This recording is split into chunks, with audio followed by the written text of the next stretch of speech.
My mom, who had abandoned me for years, suddenly contacted me and said she wanted to transfer some pocket money to me as compensation. Half believing and half doubting, I opened my phone and checked the amount. 1 0, 2 zeros, 3 zeros. I kept counting until I saw 9 zeros. I had received a full billion yuan, and the shocking number left me completely stunned. But before I could even process it, Xu Lingling from the red table suddenly rushed over and loudly accused me of stealing the class funds. Anger instantly surged through me, and I shot back, "Just because I'm poor, you accuse me of stealing money? Just because I'm poor, you can frame me? Just because I'm poor, you can humiliate me whenever you want? I, Zhao Yang, may be poor, but I have integrity. I'd rather starve to death or freeze to death than do something so petty." My outburst stunned everyone. In their eyes, I had always been a quiet and honest person, and this was the first time they had ever seen me so agitated. The classroom instantly fell silent, and many people exchanged uncertain glances, not knowing what to say. After a moment, some classmates began speaking up. One of them said, "Yeah, but Zhao Yang has never done anything wrong before. He wouldn't steal money, would he?" Another said, "Xu Lingling, check again. Where did you put it? If you forgot, look again." Hearing people start to support me, Xu Lingling looked shocked. She immediately protested, "There's no way I forgot. Anyway, the money is gone, so what else could it be?" Just then, Xu Lingling's boyfriend, Zhang Yong, walked into the classroom. He claimed that I had taken the missing class funds, and Xu Lingling immediately acted as if she had found someone to back her up. Zhang Yong looked toward me, seemed to remember something, then glanced at me from the side and let out a cold laugh. "I thought I was seeing things earlier. Zhao Yang, it really was you." The other classmates didn't understand what he meant and immediately asked what he had seen. Zhang Yang said, "At noon, I saw our school's famously poor Zhao Yang go into that newly opened upscale restaurant on campus. The prices there aren't cheap. At lunch, he had happened to pass by the restaurant and saw me there. He had been wondering how I could possibly afford to eat at a place like that. Maybe he thought he was mistaken at first, but now he felt everything made sense." Looking at me confidently, he said, "I told you so. Let's see how you deny it now. You said the money wasn't yours. Then where did you get the money to eat at that fancy restaurant?" As soon as he said that, many classmates immediately became convinced that I had taken the class funds and was refusing to admit it. One person said, "Seriously, Zhao Yang, you shouldn't do something like this." Another added, "If you really needed money, you could have told us classmates. You can't do this." Someone else urged, "Zhao Yang, hurry up and return it before things get worse." I looked at them and said firmly, "I did go to a restaurant for lunch, but I paid for it myself. It has nothing to do with the class funds." Xu Lingling immediately challenged me. "Then where did you get the money to eat there? You must have used the class funds. You stole it." I frowned and replied, "What does it have to do with you where I got the money?" Xu Lingling, "You're meddling too much." After saying that, I sat back down in my seat. Soon, the first class of the afternoon began, and teacher Li Anqi entered the classroom. Before she could even start the lesson, Xu Lingling suddenly stood up and said, "Teacher, I have something to say." Lianqi looked at her and asked, "What is it?" Xu Lingling immediately answered, "The class funds are missing. Zhao Yang took them." Lianqi looked surprised. "What? Zhao Yang stole them?" Xu Lingling quickly repeated everything Zhang Yang had claimed to have seen. Then she implied, "He's poor. How could he possibly afford to spend money at a place like that?" I looked at them and said, "I know what you're thinking. You think there's no way I could afford to eat there." Lianqi knew very well that the restaurant Zhang Yang mentioned was one of the more expensive places around the school. She couldn't help wondering how I could afford it. Had I spent all my remaining living expenses? Still, she also knew my character. I immediately said, "I spent my own money. I didn't steal any class funds. What evidence do you have that proves I took it?" Lianqi knew I didn't have much money, but she also knew my nature. No matter what happened, I wasn't someone who would do such a thing. However, Xu Lingling refused to let it go. With a sarcastic expression, she said, "Still won't admit it, huh? Then do you dare let me search you?"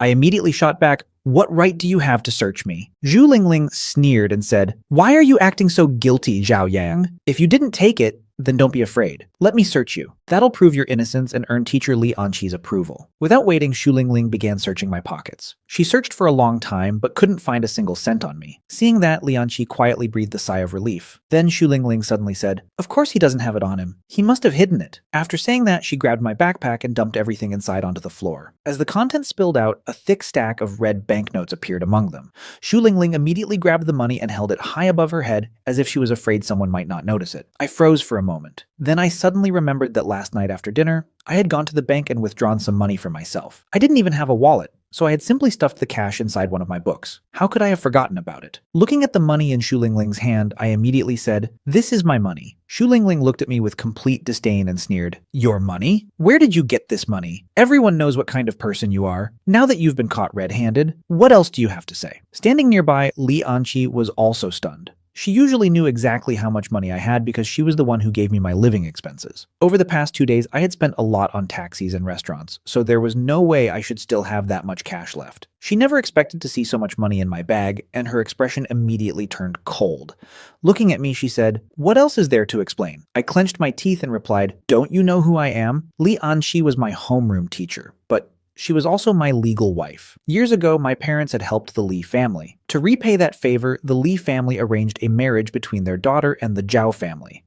As soon as I came of age, Li Anqi had been forced to register a marriage with me. Ever since my parents disappeared, I had been living with her. However, Li Anqi had always disliked our relationship. Before she could say anything else, some classmates immediately reacted. "Zhao Yang, how dare you call Teacher Li by her name? Are you crazy?" Another person said, "Who do you think you are? How could Teacher Li possibly know what kind of person you really are? You can know a face but not a heart." Someone else added, "Are you still trying to argue? How does the teacher know who you really are?" Shu Lingling shook her head and said coldly, "I'm really disappointed in you." I immediately replied, "I didn't steal the money." Li Anqi suddenly slammed her hand against the podium and shouted, "Even now you still refuse to admit your mistake? Get out! I don't have a student like you." With no way to defend myself, I could only stand alone outside the classroom until the lesson ended. As soon as class was over, Shu Lingling walked to the classroom door with a look of contempt on her face. She mocked me and said, "Some people are really ungrateful. They're given a chance, but they still refuse to admit what they did." Other students nearby whispered among themselves, "This is bad. Things have gotten really serious. Let's see what he does now." I looked at Shu Lingling and said firmly, "I didn't steal the money." She rolled her eyes and laughed. "Everyone knows who stole it." I stared at her and said, "You can laugh at me, but you can't insult my character." Shu Lingling burst out laughing. "You think you have character? Ha ha ha ha ha, that's hilarious." After saying that, she turned around and walked away proudly. I clenched my fists so tightly that my whole body trembled with anger. If she hadn't been a woman, I would have already slapped her. Just then, Lianqi's voice came from behind me. "Come to my office." After Shu Lingling left, I followed Lianqi into her office. The moment I stepped inside, she slammed her lesson plan onto the desk with a loud bang. Looking at me angrily, she said, "Zhao Yang, I really didn't expect you to do something like this. Do you know what stealing means?" I immediately replied, "Do you really think I'm that kind of person?" Lianqi glared at me and said, "Then explain where that money came from." I answered, "I found it." The moment those words left my mouth, her expression became even darker. "You still want to say you found it? Yesterday you found food, and today you found money?" She slammed her hand onto the table again and shouted, "Zhao Yang, do you really think I'm stupid?" I looked straight at her and said, "They don't believe me, and now even you don't believe me?" Lianqi replied coldly, "Why should I believe you? Even now, you still haven't realized your mistake. How can I possibly be engaged to someone like you?" The more she spoke, the angrier she became. It was obvious that she felt disgusted by the idea of marrying someone she believed was a thief. Hearing those words, I completely lost my temper. "Believe it or not, I'm furious too," I shouted before turning toward the door. "Stop right there," she yelled from behind me. I paused and said coldly, "If you don't believe me, then I have nothing more to say. Li Anqi, remember this. I, Zhao Yang, would rather die poor than do something like that." After saying those words, I walked straight out of the office. The moment I stepped outside, I could still hear Li Anqi angrily shouting from inside, "If you want to leave, then leave. Fine, get out." I was angry too. After all these years, she still refused to trust me. Since that was the case, there was no reason for me to return home. Besides, I had money now. Buying another house wasn't a big deal anymore. I could move out and finally stop living under Li Anqi's control. Just thinking about it made me feel relieved. I made up my mind immediately. Today, I was moving out. Leaving the school behind, I hailed a taxi and headed straight for the most luxurious residential development in the city. As soon as I walked into the sales office, several salespeople instinctively stood up. However, after taking a careful look at me, they all sat back down. These experienced salespeople had sharp eyes. They could instantly tell who was here to buy a house and who was only here to look around. Looking at my young age and worn clothes, they obviously placed me in the second category. Seeing that nobody intended to serve me, I didn't get angry. I had already experienced this kind of treatment many times. Looking around the sales office, I casually asked, "How much does this house cost?" One of the veteran salespeople glanced at me impatiently before calling out, "Zhao Zhang, go talk to him and send him on his way. When you show him the model apartment, make sure he doesn't break anything." Hearing her instructions, the intern hurried over. She carefully looked me up and down. Although I clearly didn't look like someone who could afford a house here, her seniors had told her to receive me, so she politely stepped forward and prepared to introduce herself. "Sir, this apartment is 60 square meters. The intern was patiently introducing the property to me when the veteran salesman from earlier suddenly lit up with excitement. His face instantly filled with a flattering smile as he hurried toward the entrance. Curious, I turned around and saw a well-dressed young man with slicked back hair walking in confidently. Looking at him, I felt a sense of familiarity. but for a moment I couldn't remember where I had seen him before. The salesman rushed over and greeted him enthusiastically. "Young Master Joe, you're here. Which apartment are you planning to reserve today? All of our units come fully furnished with high-end decorations and luxury furniture. They're absolutely worthy of your status." His smile was so exaggerated that it looked as though he wanted to personally carry Zhou Qiang inside. Zhou Qiang casually waved his hand and said, "Show me the best one." The salesman immediately replied, "Of course. The best one." His voice was loud and excited, as if he wanted everyone in the sales office to hear it. Hearing that voice and seeing the young man more clearly, I suddenly remembered who he was. Wasn't this Zhou Qiang, the young Master Joe I had run into at the Golden and Silver restaurant? The guy who had tried to take my private room? What a coincidence. After hearing Zhou Qiang's request, the salesman's smile grew even wider. "Young Master Joe, you've definitely come to the right place." He quickly escorted Zhou Qiang into the lobby. After offering him water and chatting with him briefly, the salesman became even more enthusiastic. It was obvious he had already confirmed Zhou Qiang's identity and financial status. Meanwhile, Zhou Qiang still remembered how embarrassed he had felt at the Golden and Silver restaurant the previous day. Back then, the manager's attitude had made him extremely uncomfortable. As a wealthy young master, he had actually been treated worse than an ordinary poor kid. But today was different. The veteran salesman's service was impeccable, and that finally soothed his wounded pride. "Take me to see the best unit," Zhou Qiang repeated. The salesman was secretly overjoyed. In his mind, the commission worth tens of thousands of yuan was practically already in his pocket. "Of course, young Master Joe, please come this way. The unit you're interested in is especially convenient. If you complete the payment today, you can move in immediately." Hearing that, I spoke up from the side. "That's exactly what I need too. Take me along later and let me have a look as well." The salesman immediately glanced at me with disdain and sneered.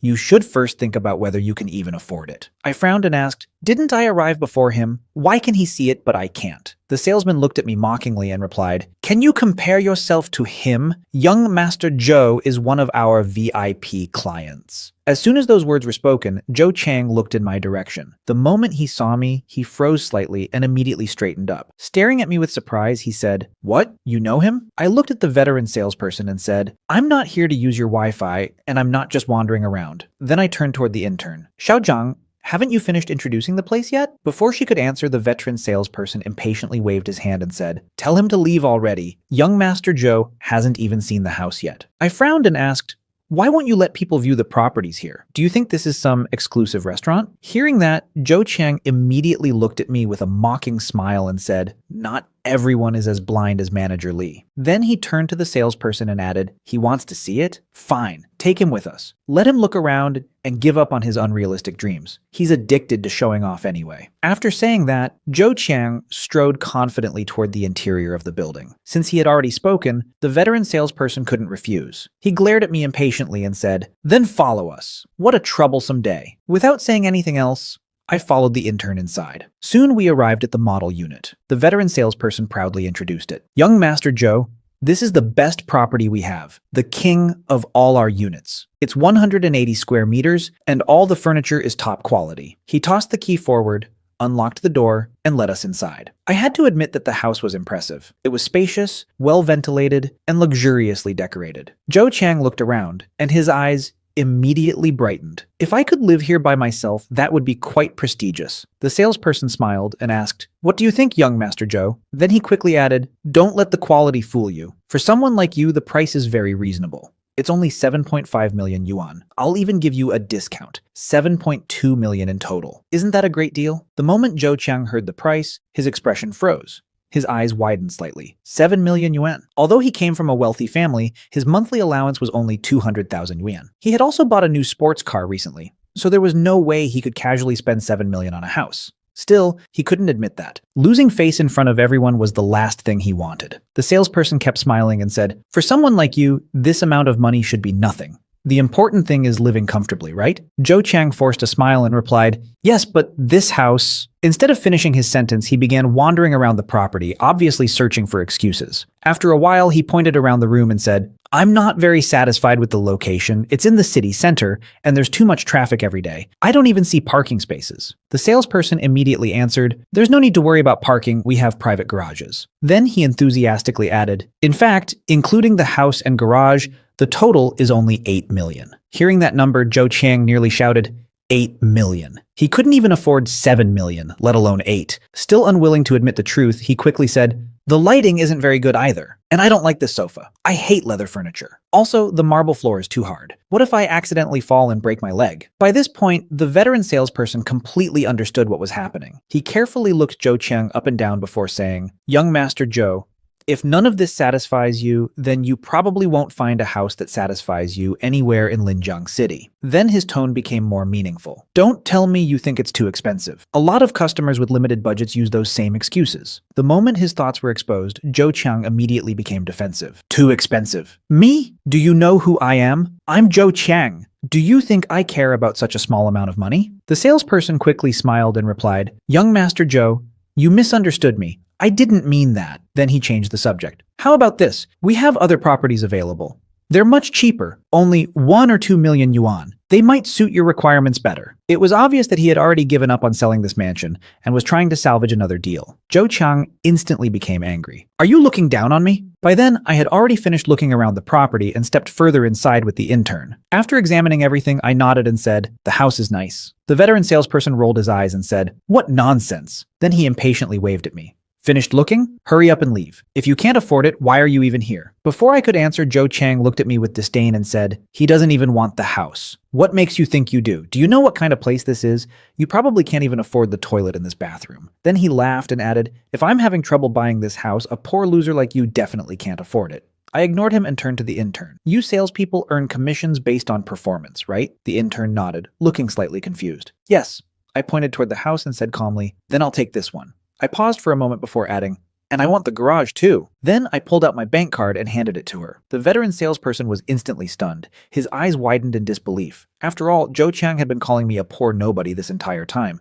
Looking at the card in my hand, he was completely speechless. The intern, on the other hand, was overjoyed. She had only been working here for a few days, yet she had suddenly landed such a massive deal. Excitement filled her face as she immediately took the card and prepared to process the purchase. "What are you standing there for?" I said. "Take me to swipe the card." The intern nodded repeatedly and hurried away with me. Behind us, Zhou Qiang looked at me with obvious disdain and said, "You really think he's some important person? If he can actually buy this house, I'll admit I was wrong." A little while later, I returned with the intern. Looking at Zhou Qiang and the veteran salesperson still standing there, I calmly said, "Why are you still here? This house belongs to me now. You should leave." Zhou Qiang immediately shouted in disbelief, "Impossible! This house costs more than 7 million yuan. How could you possibly afford it?" At that moment, the intern respectfully handed several documents to me and said, "Sir, this is your purchase contract. Please keep it safe." I took the contract and receipts from her. The moment Zhou Qiang saw the stack of documents in my hands, he froze. "What?" he muttered. "He really bought it? More than 7 million yuan. Even Zhou Qiang himself couldn't come up with that amount of money at once,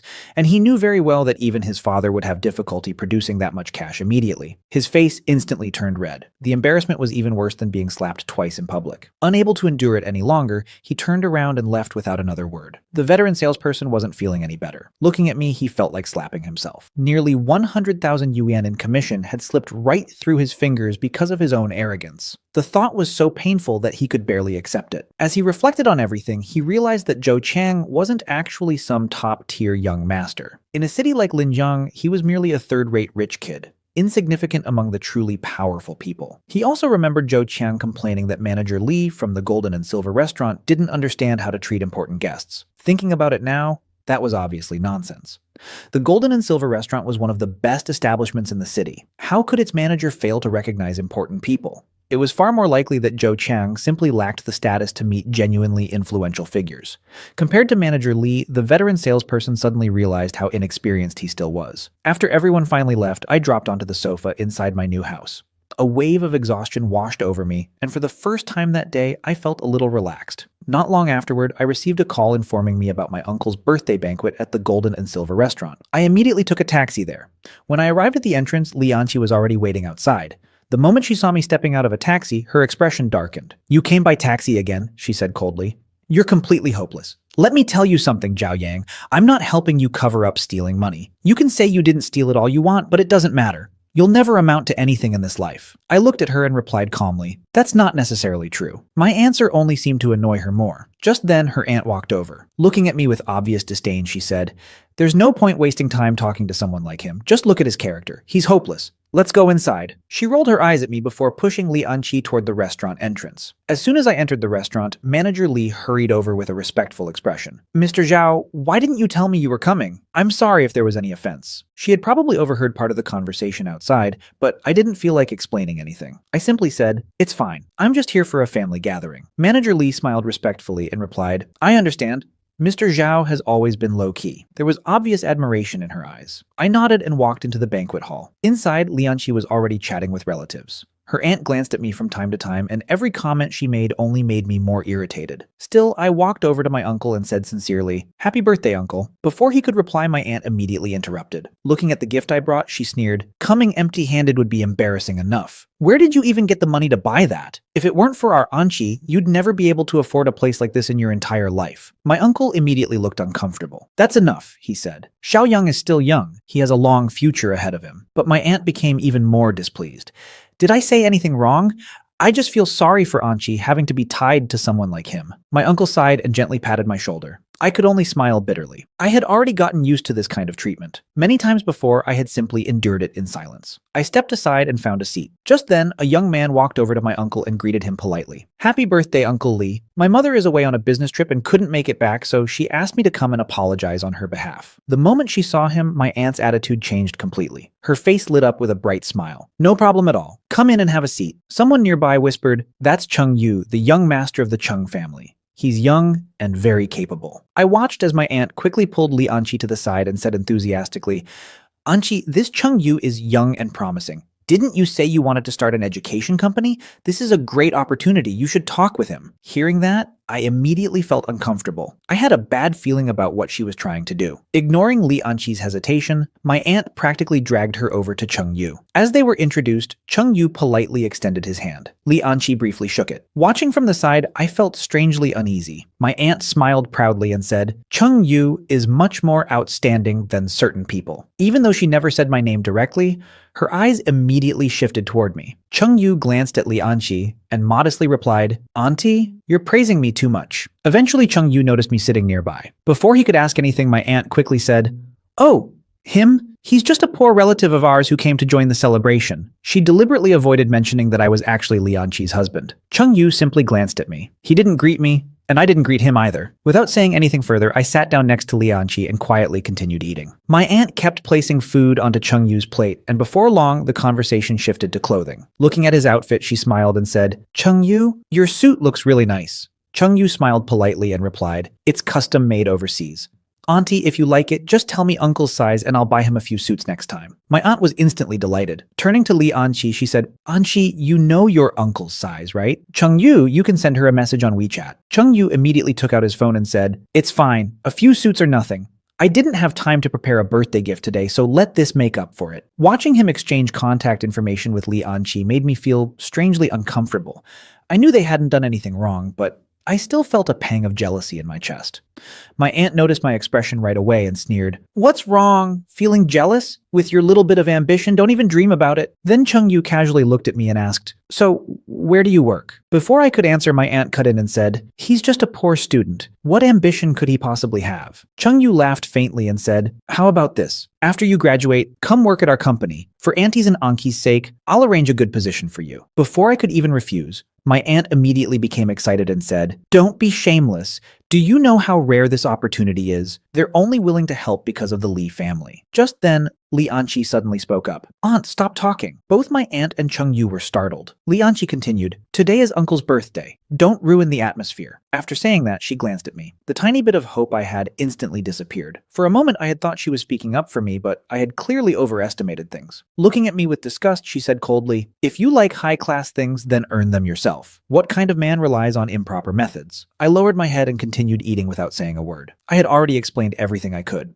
There was no point repeating myself. Just then, Manager Li suddenly walked over and looked at me before saying, "Xiao Zhao, the payment for the favor you did for us last time hasn't been fully settled yet. This is the rest of it." He placed a thick stack of cash in front of me. I smiled faintly. What payment? Everyone at the table immediately looked over with curiosity. Manager Lee continued. Last time you came over, I only paid half of what I owed you, remember? As he spoke, he gave me a subtle wink. I immediately understood that he was trying to help me save face. Unfortunately, my aunt completely misunderstood the situation. She looked at me and sneered. Just a moment ago, Chung Yu was trying to introduce you to a proper job. And now we find out you're working as a waiter. What a loser. Chung Yu smiled and added, a job is a job after all. How about this, Xiao Zhao? If work gets tiring, just come eat at the restaurant and put it on my tab. Then he confidently patted Manager Lee on the shoulder and said, Manager Lee, you have to give me some face. Manager Lee merely smiled without responding. I looked at the stack of cash in front of me, then at Chung Yu's smug expression, and finally at the contempt on my aunt's face. My eyes eventually landed on Lian Qi, who had turned her face away. In the end, I left the cash on the table and chose not to explain anything.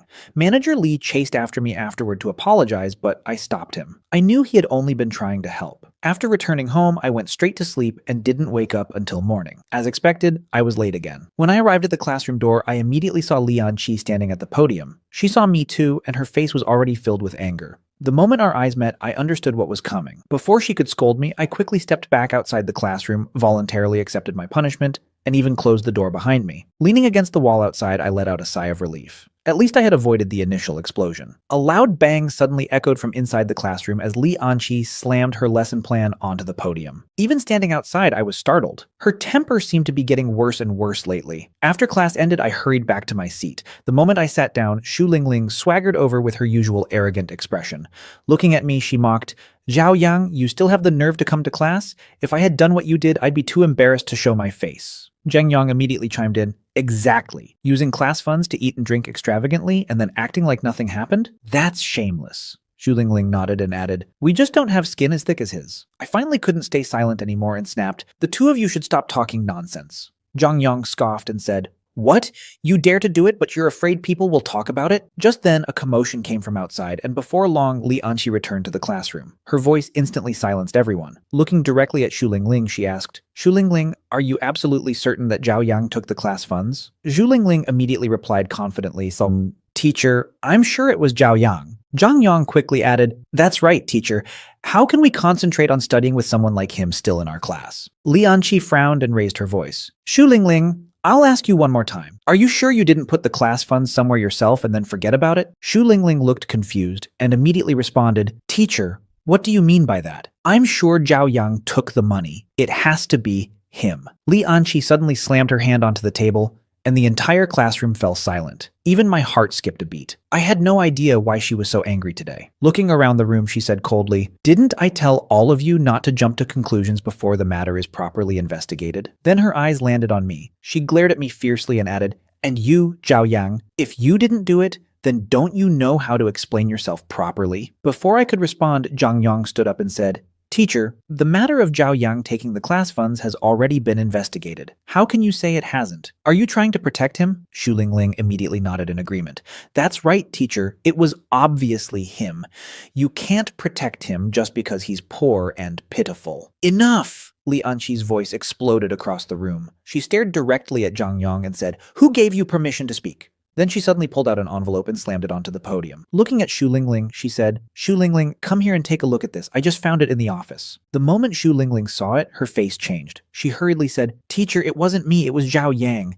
Maybe he worked together with the restaurant owner to frame me. Hearing that excuse only made Li Anqi even angrier. Xu Lingling, even now you refuse to admit your mistake. Not only do you refuse to take responsibility, but you're also framing your classmates. Call your parents tomorrow, and from this moment on, you're no longer the class monitor. After saying that, she turned around and walked away in her high heels. I stood there, feeling slightly uneasy. Li Anqi had actually spoken up for me today. With the truth finally revealed, I felt much better. Thinking about the expression on Xu Lingling's face just now, I almost wanted to laugh. Unfortunately, Li Anqi happened to see my smirk as she reached the classroom door. She immediately turned around and said, Zhao Yang, don't think this has nothing to do with you. You bear a lot of responsibility too. And you still dare to laugh? I instantly shut my mouth and didn't dare say a word. I knew better than to celebrate too early. After Li Anqi left, Xu Lingling slowly returned to her seat. Her eyes were red, her fists were tightly clenched, and she glared at me with obvious hatred. At that moment, I knew this grudge had truly begun. After school, Li Anqi stopped me at the gate. Looking at me, she said, "Zhao Yang, I have something to do tonight. You'll have to take care of dinner yourself." After saying that, she turned around and left without giving me a chance to respond. I stood there for a moment before hailing a taxi home. When the taxi stopped at the entrance of my residential complex, the driver looked outside and exclaimed, "Young man, you live here?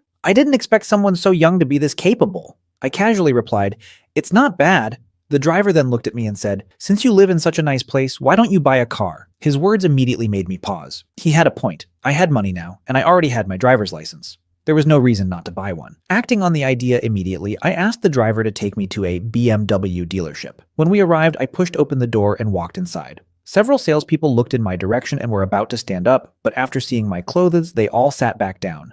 Not a single person came over to greet me. I wandered around the showroom by myself. Just then, a wealthy-looking woman entered the store. The moment she appeared, all the salespeople rushed toward her, offering tea and water. Compared to her, I was completely ignored. The woman glanced at me and smiled mockingly before saying, "Don't all crowd around me. There are other customers here too. Even if he can't afford a car, he's still a customer." The salespeople exchanged glances, but not one of them was willing to come over. I eventually stopped in front of a display vehicle and asked, "How much is this car?"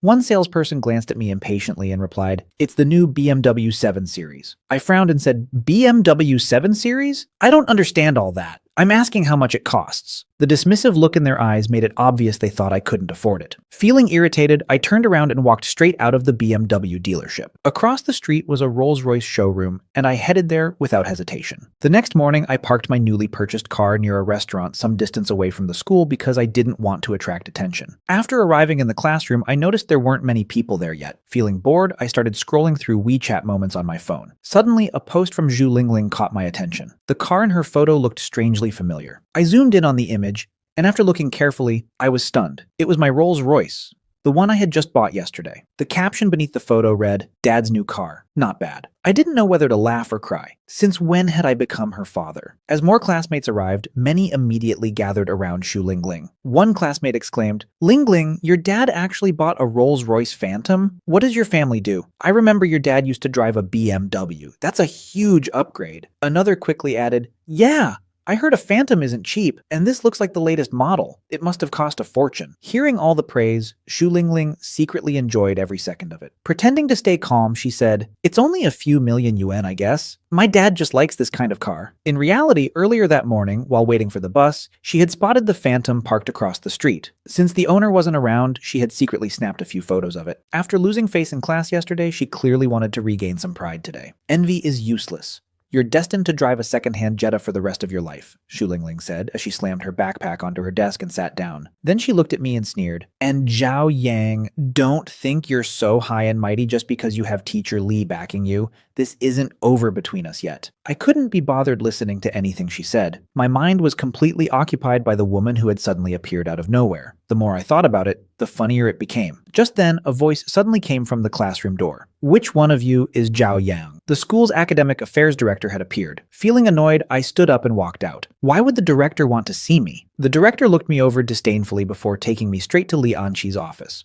Li Anqi was already sitting there. When Xu Zhenghua saw me being brought in by the director, he frowned. After looking me up and down, he glared at me as if wondering what trouble I had gotten into this time. Xu Zhenghua was Xu Lingling's second uncle, and the person who had arranged for her to enter this school. The moment I saw him, I knew he had come to stand up for Xu Lingling. Inside the office, Li Anqi sat behind her desk while Xu Zhenghua stood beside her with an unfriendly expression. Looking at Li Anqi, he said, "I heard you've been protecting Zhao Yang and even want to call Xu Lingling's parents. I'm her uncle. What exactly is going on?" Li Anqi calmly replied, "Director Xu, I wasn't protecting Zhao Yang. Xu Lingling really was responsible for losing the class funds. If necessary, we can ask the restaurant owner to come and confront her." Xu Zhenghua immediately interrupted. "Teacher Li, if you weren't protecting Zhao Yang, then how did rumors like this spread? As a teacher, you should understand what fairness means." It was obvious he had no intention of discussing the facts. He simply wanted to pressure her. Then he pointed at me and said, "Zhao Yang is your student. Look at him. Does he look like a proper student?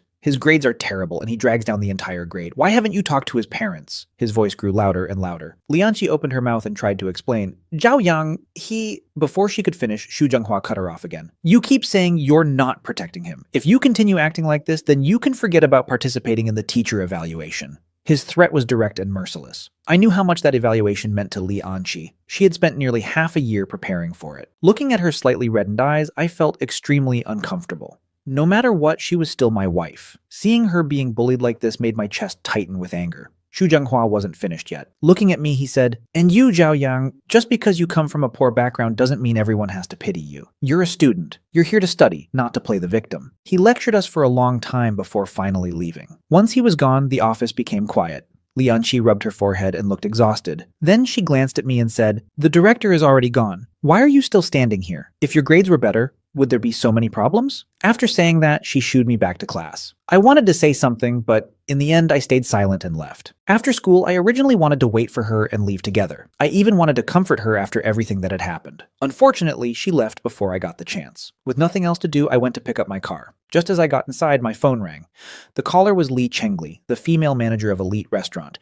"Mr. Zhao, this is Li Chengli. Our restaurant just received a shipment of top-quality imported ingredients. I specifically reserved some for you. Are you free today? We've also launched our newest signature dish. Nobody else has tried it yet. We're waiting for you.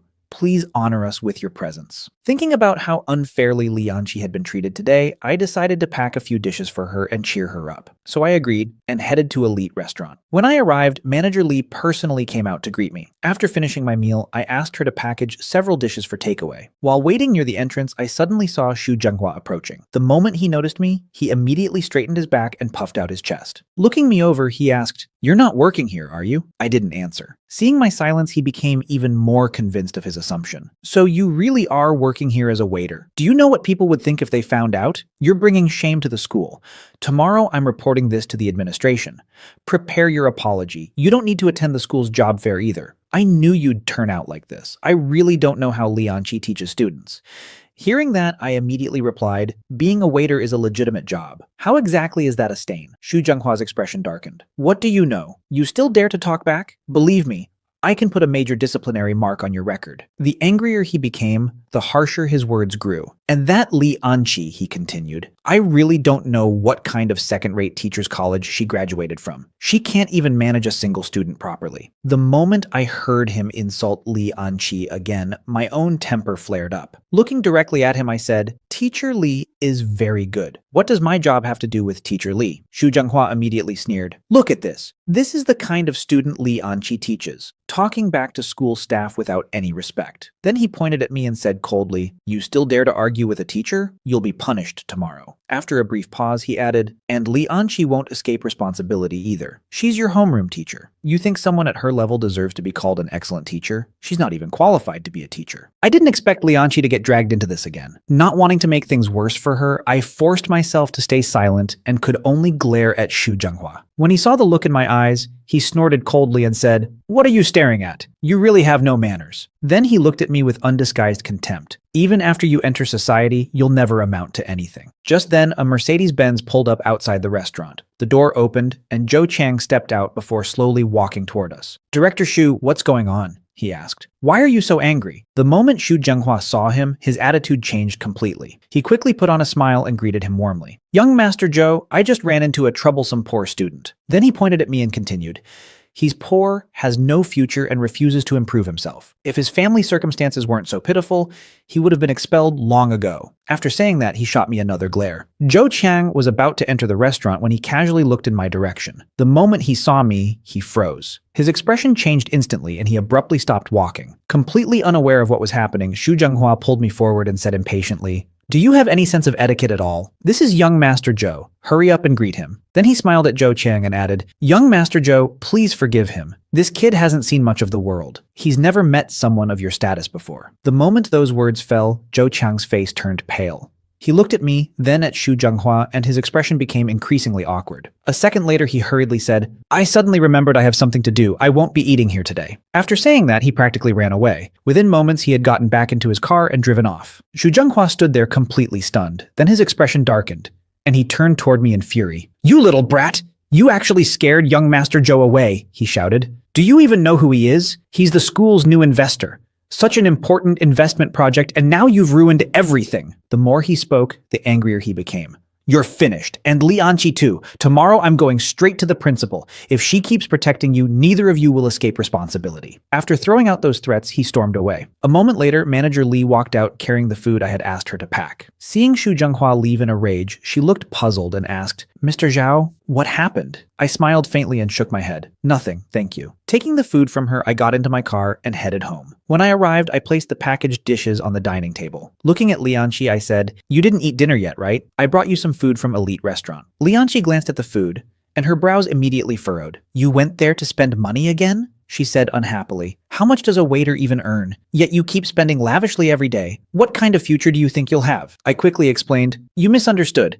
Manager Lee said I've been performing well recently, so she gave this to me as a reward. It was just made today. It's fresh and clean." Hearing that, her expression softened slightly. She snorted and sat down at the table. Remembering everything that had happened earlier, I tried to comfort her. "Don't let today's events bother you too much." But the moment she thought about Xu Zhenghua again, her mood worsened. Looking at me, she said, "Tell me honestly, if your grades were better, would Xu Zhenghua have been able to use you as an excuse to make trouble?" I remained silent. Back when my grades weren't good enough to get into Jiangda University, it was Li Anqi who had run around everywhere helping me. Seeing me say nothing now only made her angrier. "Tell me," she continued, "with your current situation, which company would even hire you? Do you really plan to be a waiter for the rest of your life?" She had already suffered enough humiliation today, so I didn't dare argue with her. Instead, I quietly said, "Don't worry, I'll work hard in the future. I'll definitely find a good company and never embarrass you again." Li Anqi rolled her eyes at me. Then she suddenly remembered something and said, "The school's job fair is in a few days. You'd better perform well. Don't make me lose face in front of everyone again." After saying that, she stood up, returned to her room, and slammed the door shut. I could only let out a helpless sigh. I was already rich, but that didn't change Li Anqi's opinion of me at all. Even if I told her the truth, she probably wouldn't believe me. The next morning, Li Anqi and I went to school together. Not long after class started, Xu Zhenghua appeared at the classroom door once again. "Zhao Yang, come out here!" The moment she heard that, Xu Lingling immediately looked delighted. It was obvious that Xu Zhenghua had already told her about what happened with Zhou Qiang yesterday. Her eyes were filled with anticipation, as if she couldn't wait to see me get into trouble. I was taken directly to the principal's office. As soon as we entered, Xu Zhenghua immediately bowed slightly toward Principal Huang and said, "Principal, I've brought Zhao Yang. Teacher Li should be here soon as well." Principal Huang glanced at me and frowned. Then he looked at Xu Zhenghua and asked, "Who told you to call Teacher Li over?" Xu Zhenghua was briefly stunned. However, he assumed the principal was angry because the investment had been ruined. He quickly said, "Principal, I'll notify her right away. She doesn't need to come." He immediately called Li Anqi and told her not to come before putting his phone away and standing straight again. Then he pointed at me and said, "Principal, it was this student who drove young Master Zhou away yesterday. That investment was extremely important to the school, but he ruined everything. I already warned him, but he still didn't know his place and ended up offending Zhou Qiang." Xu Zhenghua continued adding fuel to the fire. "That's right, Principal. Because he offended Zhou Qiang, the investment is probably gone now." Principal Huang lowered his voice and said, "I was there too, but I couldn't stop him from speaking recklessly. I really tried my best. Zhao Yang's grades weren't even good enough to enter our school in the first place. We only made an exception because of his family circumstances." Xu Zhenghua put on a heartbroken expression and said, "Principal, Li Anqi is Zhao Yang's homeroom teacher. She failed to educate him properly and allowed him to become arrogant and reckless. That's why all of this happened. As his teacher, she should also bear responsibility." After saying that, he stepped aside, secretly pleased with himself. Standing there in the principal's office, he was doing everything he could to shift the blame onto me while completely absolving himself of any responsibility. In his mind, neither Li Anqi nor I would escape punishment this time. If I were expelled, it would also help vent his niece Xu Lingling's anger. Just then, Principal Huang slowly nodded and said, "You're right." Hearing that, Xu Zhenghua immediately became excited. He hurried to the principal's side with a flattering smile and said, "Principal, it's all thanks to your wise leadership and excellent teaching." Before he could finish, Principal Huang suddenly slammed his fist onto the desk with a loud bang. The sound startled everyone in the room, especially Xu Zhenghua. "Are you praising me?" Principal Huang said coldly. "Zhao Yang is still a student. He has little experience dealing with society, yet you're placing the entire responsibility for a failed investment on a student's shoulders?" His expression darkened. "Xu Zhenghua, where is your sense of shame?" Xu Zhenghua's face instantly turned pale. "Principal, no, let me explain." "Explain what?" Principal Huang interrupted him sharply. "You don't need to worry about the investment anymore." Hearing that, I suddenly understood. It seemed Zhou Qiang had already contacted the principal regarding the investment issue. That was probably why Principal Huang's attitude toward me had changed. Xu Zhenghua, however, was still desperately trying to defend himself. "Principal, it really is Zhao Yang's fault. He offended the investor. It has nothing to do with me.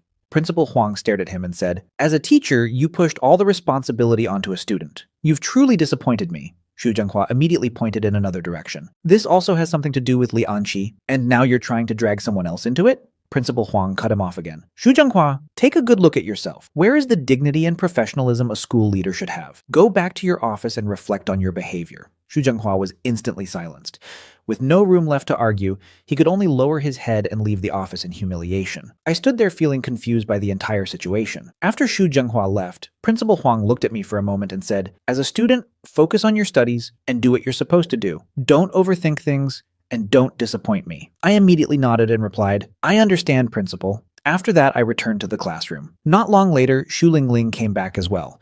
The moment she saw me sitting in my seat, she raised her voice and shouted, "Zhao Yang, how dare you still come back to class? You ruined such a huge investment for the school and you still have the nerve to sit here." Her words instantly caught everyone's attention. The entire class became curious. "What investment?" someone asked. "Lingling, what happened?" Seeing everyone gather around her, Xu Lingling immediately became excited. "Our school has been looking for investors recently," she said proudly. "I heard that if the investment goes through, the school's ranking and status will rise dramatically. It might even become comparable to top universities." Then she glanced at me with obvious disdain. "But now it's all ruined because of Zhao Yang. He offended the investor and caused everything to fall apart. Who knows when the school will find another investor?" Hearing that, many students became upset. "Seriously?" one student said. "Some people are only good at causing trouble." Another added, "No way.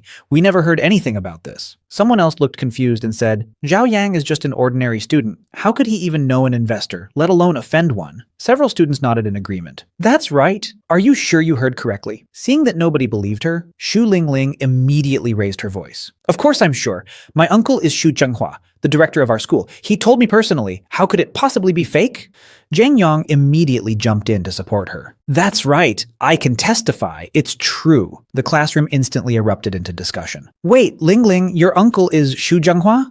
someone asked in surprise. "Why have you never mentioned that before?" Another student said enviously, "That's amazing. I'm so jealous." Listening to everyone's reactions, Xu Lingling became even more proud. "Zhao Yang, why did you provoke the investors? Look at what you've done now. You've dragged all of us down with you." One classmate pointed at me angrily. "Your poor grades and refusal to study are your own problems, but why should they affect our future? Don't you know that the school's ranking affects our job opportunities after graduation?" Another student immediately added, "That's right. If we can't get into good companies in the future because of this, can you take responsibility?" Listening to the accusations flying around the classroom, I felt as if countless voices were buzzing around my head. It was nothing but noise. Finally, I couldn't help speaking up. "Who told you the investment failed?" The moment I said that, Xu Lingling let out a cold laugh. "Still being stubborn?" she sneered. "You know exactly what happened. Don't think you're safe just because you're still sitting in the classroom. The school leadership is probably discussing how to expel you right now." Looking at her, I couldn't help thinking she was completely ridiculous. Xu Lingling pointed at me and continued, "Enjoy yourself while you still can.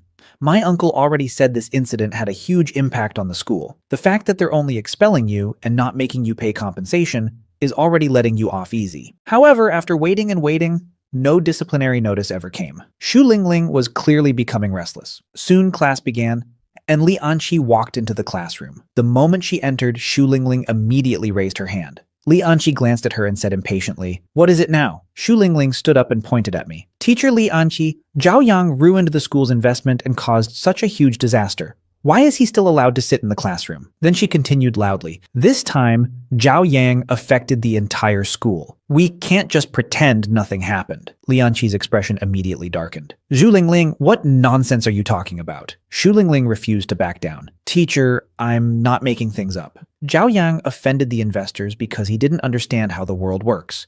Then she repeated everything Xu Zhenghua had told her. After listening, Li Anqi frowned even more. "I've never heard anything about that." "Teacher, it's true," Xu Lingling insisted. "Enough!" Li Anqi suddenly slammed her lesson plan onto the desk. The entire classroom fell silent.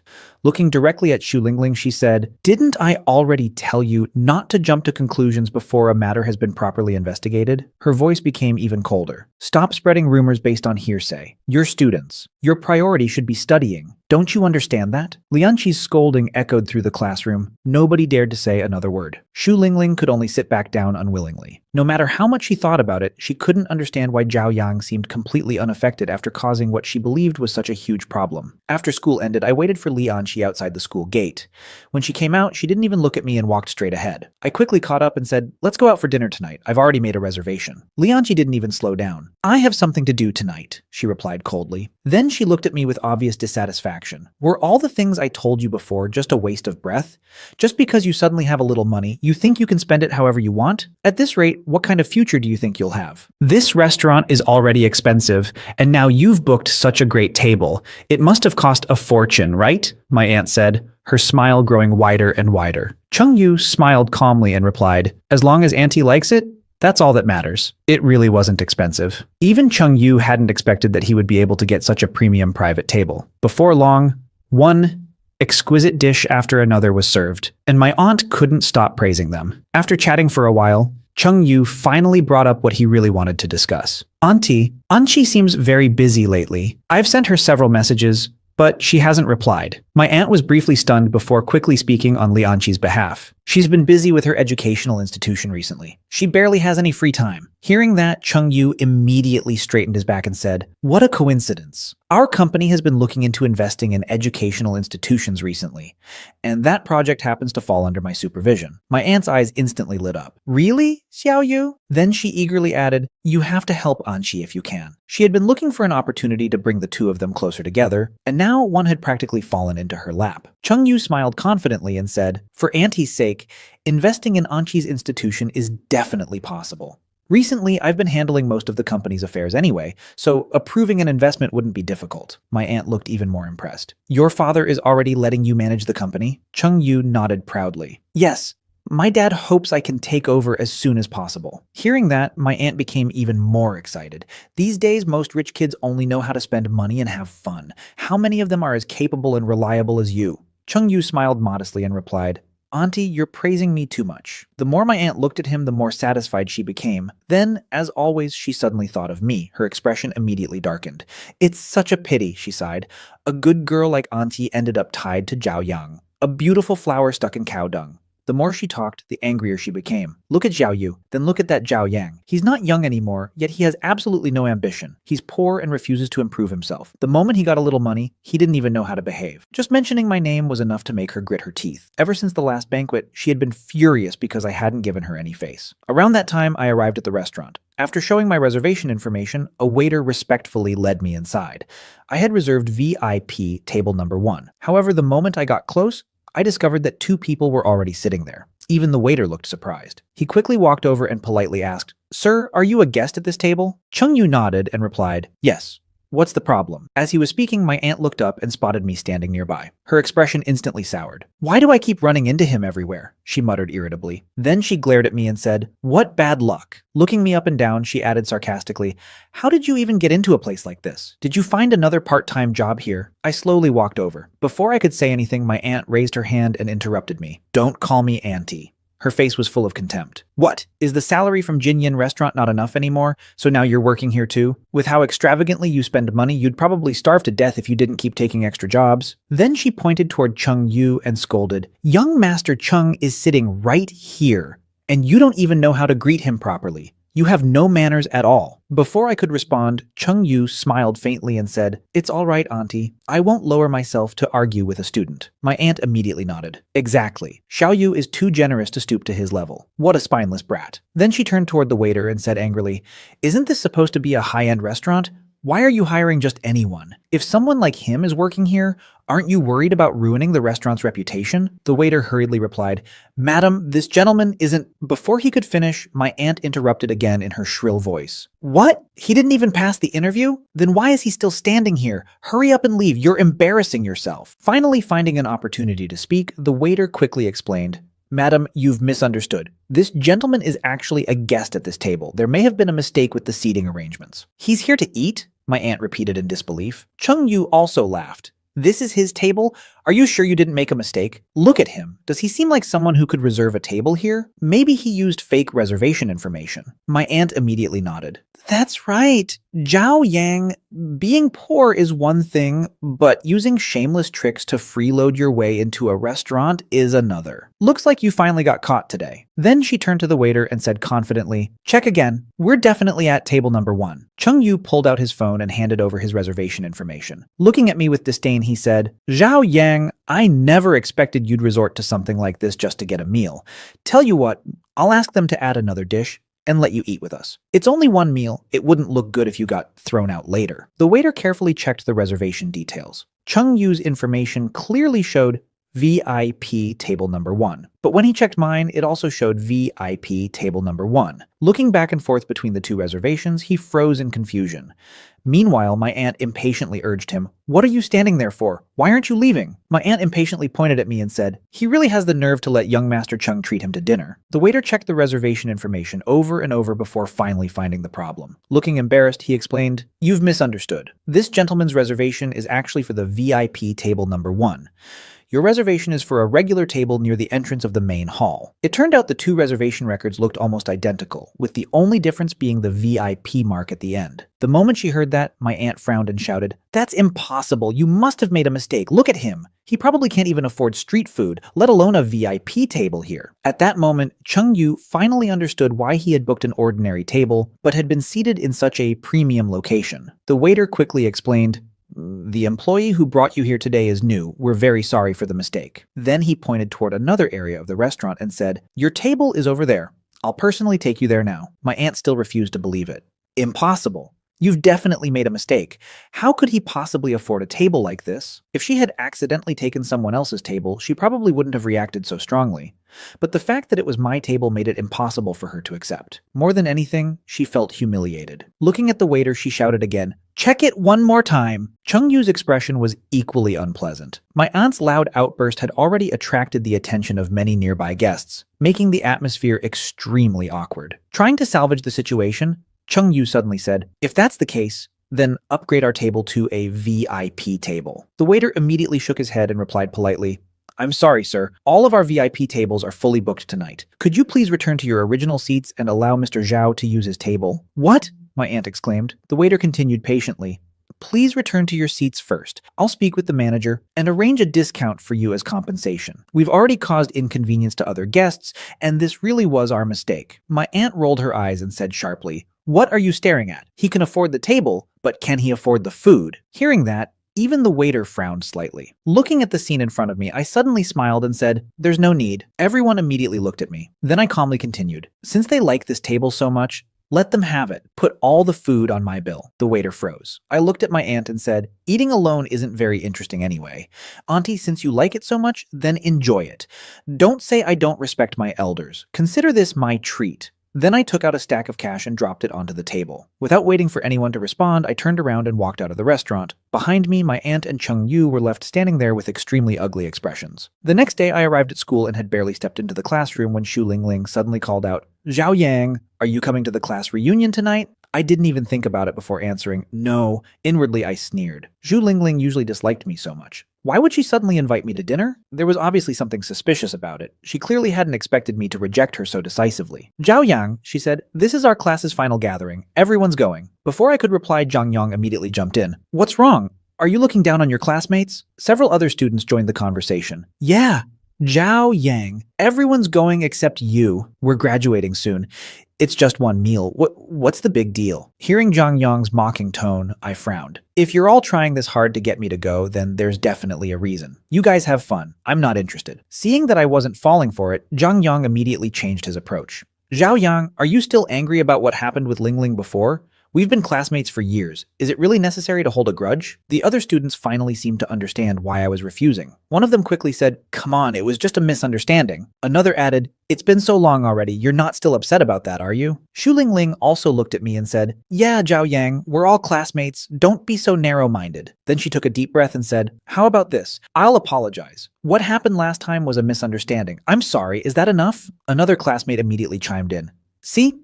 She already apologized. You'll come now, right? Don't be so petty, Zhao Yang. Can't you be a little more generous? Listening to them, I couldn't help sneering inwardly. When they were falsely accusing me and humiliating me before, none of them talked about friendship or understanding. But now, suddenly, everyone wanted to be classmates again. Still, with everyone pressuring me like this, refusing any longer would only make things more troublesome. In the end, I sighed and reluctantly agreed.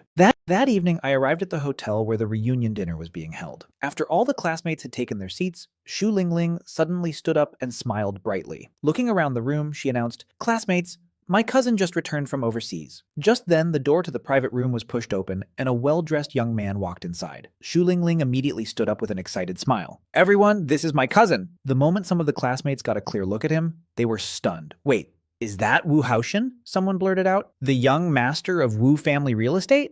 Another student immediately widened his eyes. "No way, seriously?" Seeing everyone recognize him, Xu Lingling became even more smug. She lifted her chin proudly and said, "That's right. Wu family real estate belongs to my cousin's family." The moment she confirmed it, the entire room became even more lively. "Lingling, your cousin is actually young Master Wu. You have such an amazing cousin and never told us? That's incredible." Surrounded by everyone's admiration, Wu Haoshan simply smiled and greeted the room politely. "Hello, everyone." Then he looked around at the private room and frowned slightly. "This room is a little too small. Let's move somewhere bigger." He smiled casually and added, "Since you're all Lingling's classmates, that makes you my friends too. Tonight's meal is on me." The room instantly erupted with excitement. As expected of the Wu family, young Master Wu is really generous. He can casually pay for a meal like this without even blinking.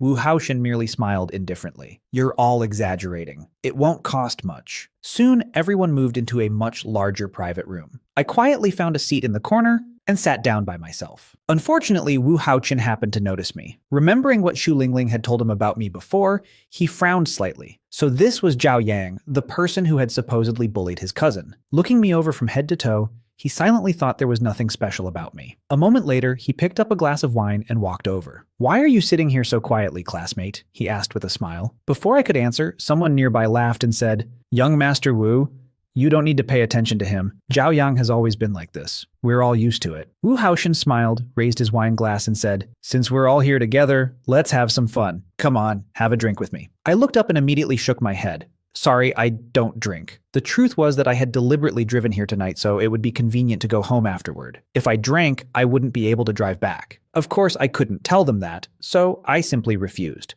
The moment those words left my mouth, Zhang Yang immediately became unhappy. "Zhao Yang, what do you mean by that?" he said loudly. "Young Master Wu is offering you a drink, and you won't even accept. Do you really think you're somebody important?" Wu Haoshan smiled on the surface, but there was already a trace of displeasure in his eyes. "I don't mind," he said lightly, "but aren't you ruining everyone's mood a little?" It was obvious he felt offended. After all, very few people dared to reject him so directly. Seeing the atmosphere becoming awkward, I frowned and reluctantly picked up a glass of water. "I'm really sorry," I said. "I honestly can't drink alcohol. Let me apologize to everyone with water instead." Before I could even take a sip, Wu Haoshan suddenly slammed his wine glass onto the table. Without another word, he turned around and walked back to his seat.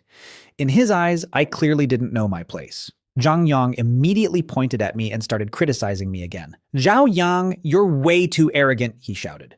"Young Master Wu only asked you to have a drink. He wasn't asking for your life. You really don't know what's good for you." Meanwhile, Wu Haoshan simply waved his hand and looked at me with obvious disdain. "Forget it," he said coldly. "If he doesn't want to drink, then don't force him." The meal continued, but the atmosphere around me became noticeably colder. Eventually, dinner came to an end, and everyone began preparing to leave. Just then, Zheng Yang stood up and went to the restroom. However, he didn't return for a long time. When he finally came back, his expression looked nervous and flustered.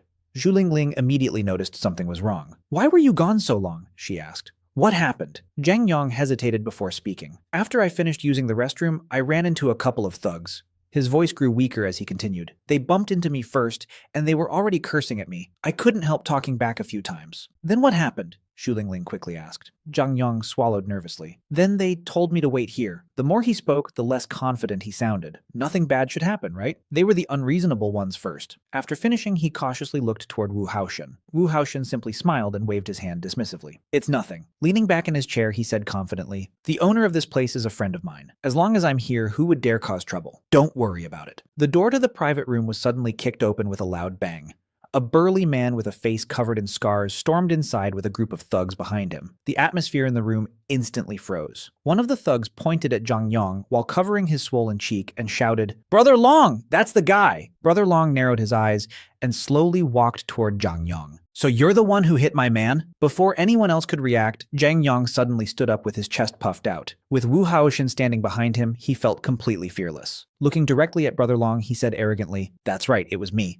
So what if I hit him?" Then he raised his voice even higher. "Do you know who's sitting here? How dare you come here and act wild?" Hearing that, Brother Long's expression immediately darkened. "I don't care who's here," he said coldly before waving his hand. "Grab him!" Several men immediately rushed forward and pinned Zhang Yong to the ground. "Stop!" Wu Haoshin suddenly stood up and walked over confidently. Brother Long glanced at him and frowned. "And who are you?" he asked. "Believe it or not, I'll have someone drag you out too." Wu Haoshin sneered and straightened his collar. "I'm Wu Haoshin. Wu Family Real Estate is the largest shareholder of this hotel. Before I call someone over, I suggest you get lost." Hearing that, Brother Long's eyes narrowed slightly. Wu Family Real Estate? For a moment, he remained silent. Seeing that reaction, Wu Haoshin became even more arrogant. "That's right. If you know what's good for you, get your people out of here immediately." Zhang Yong immediately thought the situation had been resolved. Standing behind Wu Haoshin, he grinned smugly and shouted, "What are you waiting for? Do you think you can afford to offend young Master Wu?" Sitting quietly in the corner, I watched everything unfold. Looking at Zhang Yong's behavior, I couldn't help feeling that he perfectly embodied the arrogance of someone who bullied others by relying on powerful connections. After thinking for a moment, Brother Long finally spoke again. "Fine. I can let him go." Then his expression turned cold. "But he beat my brother, so he has to give us an explanation." Wu Haoshin immediately understood what he meant. "How much do you want?" he asked while taking out his wallet. In his mind, Zhang Yong had only slapped the other party a few times. At most, it should cost 20 or 30,000 yuan. Brother Long raised 3 fingers. 3 million. The entire room instantly fell silent. Even the classmates who had been enjoying themselves moments ago were stunned. 3 million yuan was not exactly an impossible amount for Wu Haoshin, but he had recently bought a new car and was short on cash. More importantly, spending 3 million yuan to save Zhang Yong simply wasn't worth it. If word got out that he had been extorted by a group of thugs, he would become a laughingstock. Thinking of that, his expression darkened. 3 million? He said coldly. "You're extorting us." Brother Long's face instantly turned grim. "You won't pay?" He waved his hand. "Then don't blame us for being ruthless." Several of his men immediately surrounded Zhang Yong and began punching and kicking him mercilessly. The arrogance vanished from Zhang Yong's face in an instant. He curled up on the ground and screamed miserably. Wu Haoqian frowned and shouted, "What are you doing? This is my territory!" Then he raised his voice even more. "My father is Wu Guofeng. If he finds out about this, none of you will escape." Before he could continue, Brother Long suddenly shouted, "Stop!" Seeing the beating stop, Wu Haoshin became even more confident. "At least you're smart enough to understand the situation," he said smugly. "Apologize now, and maybe I'll consider letting you go." Brother Long suddenly laughed. "Young Master Wu, you've misunderstood." His eyes became cold. "I already figured it out. No matter what happens, your father won't let us off. Since the outcome is the same either way, we might as well settle things thoroughly." Then he pointed at Wu Haoshin. "Saving him is impossible, but letting you take a beating with him is still an option." The moment those words fell, several thugs rushed forward and pinned Wu Haoshin to the ground as well. From the very beginning, Brother Long had already disliked his arrogant attitude. Wu Haoshin's face turned pale. "What are you doing? My father will never let you get away with this," Brother Long sneered. "Then let him come find me afterward." He waved his hand again. "Beat them." The next moment, fists and kicks rained down on both Zhang Yong and Wu Haoshin. Their screams echoed throughout the private room. "You just wait!" Wu Haoshin shouted between screams. "My father definitely won't forgive you." Hearing the threat, Brother Long merely ordered his men to hit harder. The rest of the classmates were completely terrified. Not a single person dared step forward. Meanwhile, I remained standing in the corner and quietly watched. Honestly, seeing Zhang Yong get beaten up gave me a certain sense of satisfaction. Someone like him had caused trouble for so many people that a lesson wasn't entirely undeserved. However, I hadn't expected things to escalate this far. If the beating continued, someone could end up seriously injured. No matter what, Zhang Yong was still my classmate. After hesitating for a moment, I finally stepped out from the corner. One of the thugs immediately pointed at me and shouted, "What? You want to get involved too?" I ignored him and walked directly toward Brother Long. Then I leaned slightly closer and quietly said in his ear, 3 million is fine. Let's talk outside." Brother Long immediately froze. He looked me up and down carefully before following me out into the corridor. His eyes were filled with suspicion. Even Wu Haoshin had hesitated when faced with 3 million yuan. Yet this poorly dressed young man had agreed without blinking. For the first time, Brother Long felt uncertain.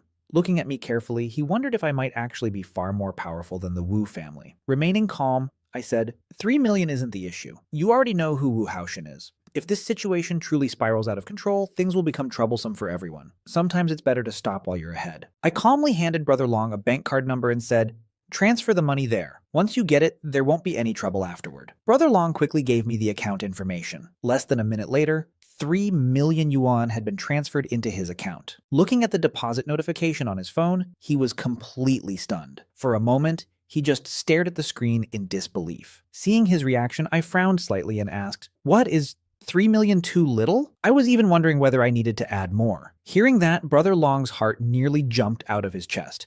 3 million yuan transferred without hesitation? He wouldn't dare ask for another cent. He hurriedly put away his phone and was about to head back into the room when I stopped him. Looking at him, I said quietly, "This matter stays between the two of us. I don't like being too high profile." Brother Long was stunned again, spending 3 million yuan to save someone and not even wanting credit for it. But after thinking about it, he suddenly felt that truly powerful people were probably like this. They didn't need attention or recognition. Nodding quickly, he replied, "I understand. I'll keep it low-key." Then the two of us returned to the private room together. The moment we entered, Brother Long immediately raised his voice and said, "Forget it. Let them go this time." His underlings looked confused, but none of them questioned him. Brother Long then walked over to me and said respectfully, "Brother, if you ever need anything in the future, just call me." After saying that, he led his men away. The moment they left, the room fell into complete silence. Every classmate looked stunned. Then one after another, they rushed over. "Zhao Yang, thank you so much." "That's right. If it weren't for you, we wouldn't even know what to do." Even young Master Wu got beaten up. I really thought something terrible was going to happen. "Zhao Yang, since when did you become this influential?" Listening to all the gratitude, I simply stood there quietly. However, standing nearby, Wu Haoshin's expression became uglier and uglier. Suddenly, he said coldly, "You knew Brother Long, didn't you?" Everyone immediately turned toward him. Wu Haoshin continued, "If you knew him, why didn't you say so earlier?" His voice carried obvious dissatisfaction. "I could have solved this myself eventually, but you waited until now to step in. Did you deliberately want to watch us embarrass ourselves?" Then he pointed at Zhang Yang and added, "Look at him. He's your classmate. How could you just stand there and watch him get beaten up?" The moment those words fell, Xu Lingling immediately joined in. "That's right! Zhao Yang and Zhang Yang are your classmates. We've known each other for years. How could you be so heartless?" Wu Haoshin nodded and continued fanning the flames. "Even if you wanted to teach him a lesson because of past misunderstandings, you didn't need to use a method like this." Xu Lingling also shouted, "Exactly! If you knew those people, then you should have stepped forward from the beginning. Why wait until Zhang Yang got beaten half to death?" Soon several classmates started echoing their opinions. "Yeah, Zhao Yang, no matter what, Zhang Yang is still our classmate." Hearing all of that, I almost laughed out of anger. Inwardly, I sneered. I had spent 3 million yuan to help them, yet somehow I was the villain. When they told me to stay out of it earlier, nobody complained. When I finally stepped in and solved the problem, suddenly everything became my fault. It was as if I was wrong no matter what I did. Looking around the room, I said coldly, "I came here for a reunion dinner and somehow ended up getting blamed for everything. Next time you have this kind of gathering, don't bother inviting me." Then I turned around and walked out without looking back.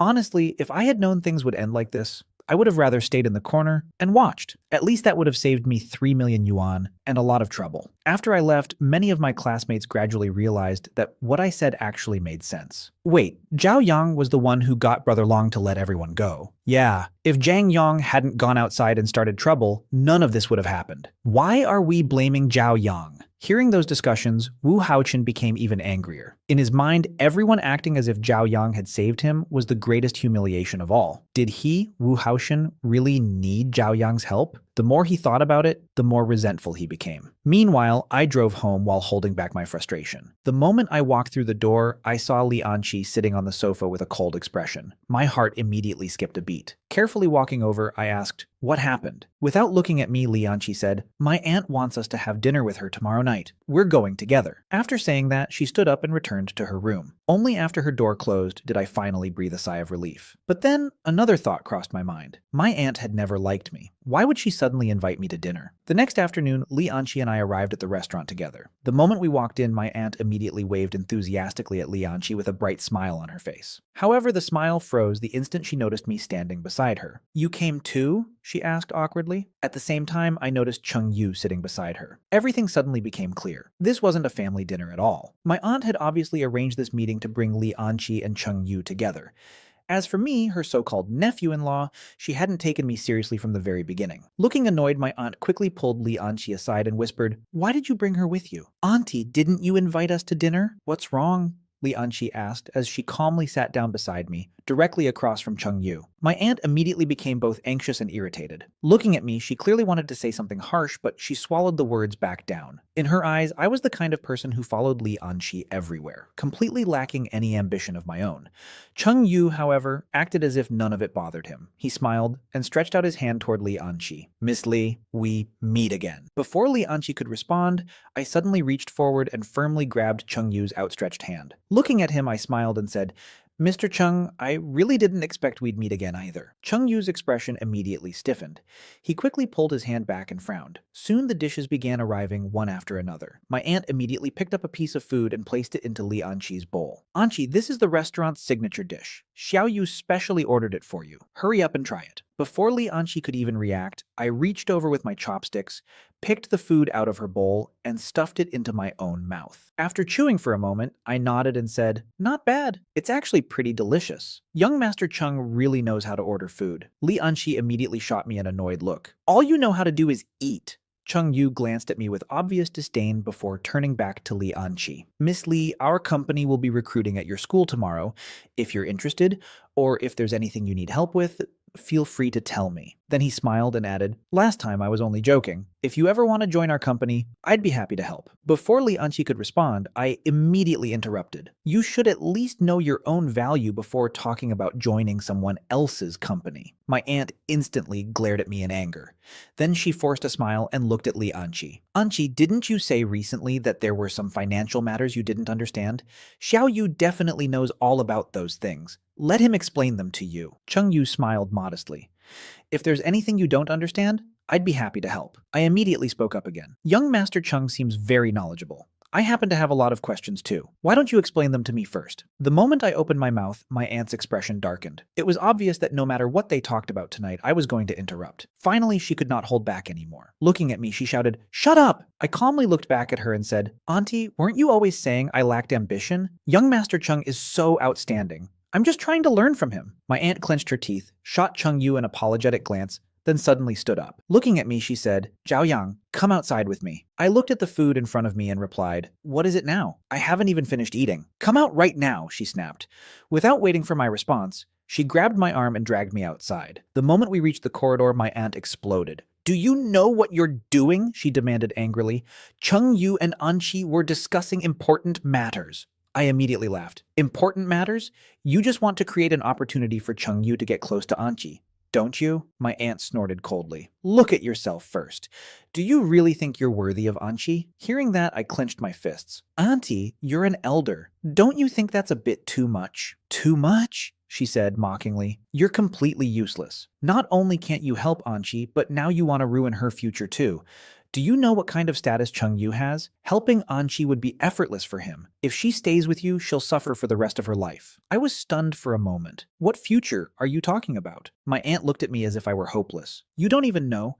Anqi has been busy setting up an educational institution recently. Right now, she urgently needs investment. Chung Yu can solve that problem with a single sentence, but you insist on interfering." Hearing that, I finally understood. So this was what Li Anqi had been busy with all this time. Just as I was thinking about it, the restaurant door opened, and both Li Anqi and Chung Yu walked out. Looking annoyed, Li Anqi said, "Auntie, something suddenly came up. I'm leaving." My aunt was completely caught off guard. Before she could react, Li Anqi turned toward me and said impatiently, "Why are you still standing there? Let's go." Without saying anything else, I immediately followed her out. Behind us, my aunt hurriedly turned to Chung Yu and said apologetically, "Young Master Chung, I'm really sorry. Anqi has always been very focused on her career. Please don't take it personally." Chung Yu smiled politely and waved his hand. "It's all right. We can always meet again another time." On the surface, he appeared generous and understanding, but I could clearly tell that he was extremely displeased inside. The more I thought about him, the more annoyed I became. Just wait until you fall into my hands one day. I'll make you regret everything. Trying to calm myself down, I turned toward Li Anqi and asked,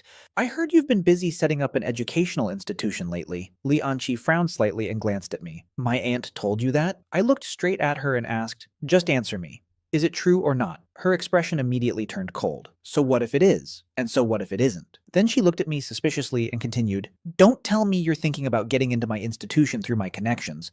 Let me make this clear. Don't even dream about it. What you should be doing right now is preparing your resume and finding a decent job at the recruitment fair in a few days. I nodded and replied, okay.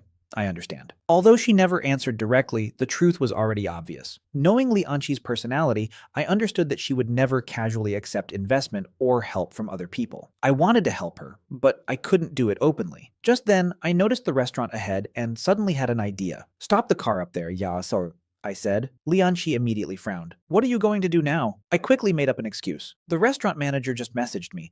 They're really busy tonight and asked me to work overtime. Hearing that, Li Anqi looked disgusted. How much overtime pay can a waiter even earn?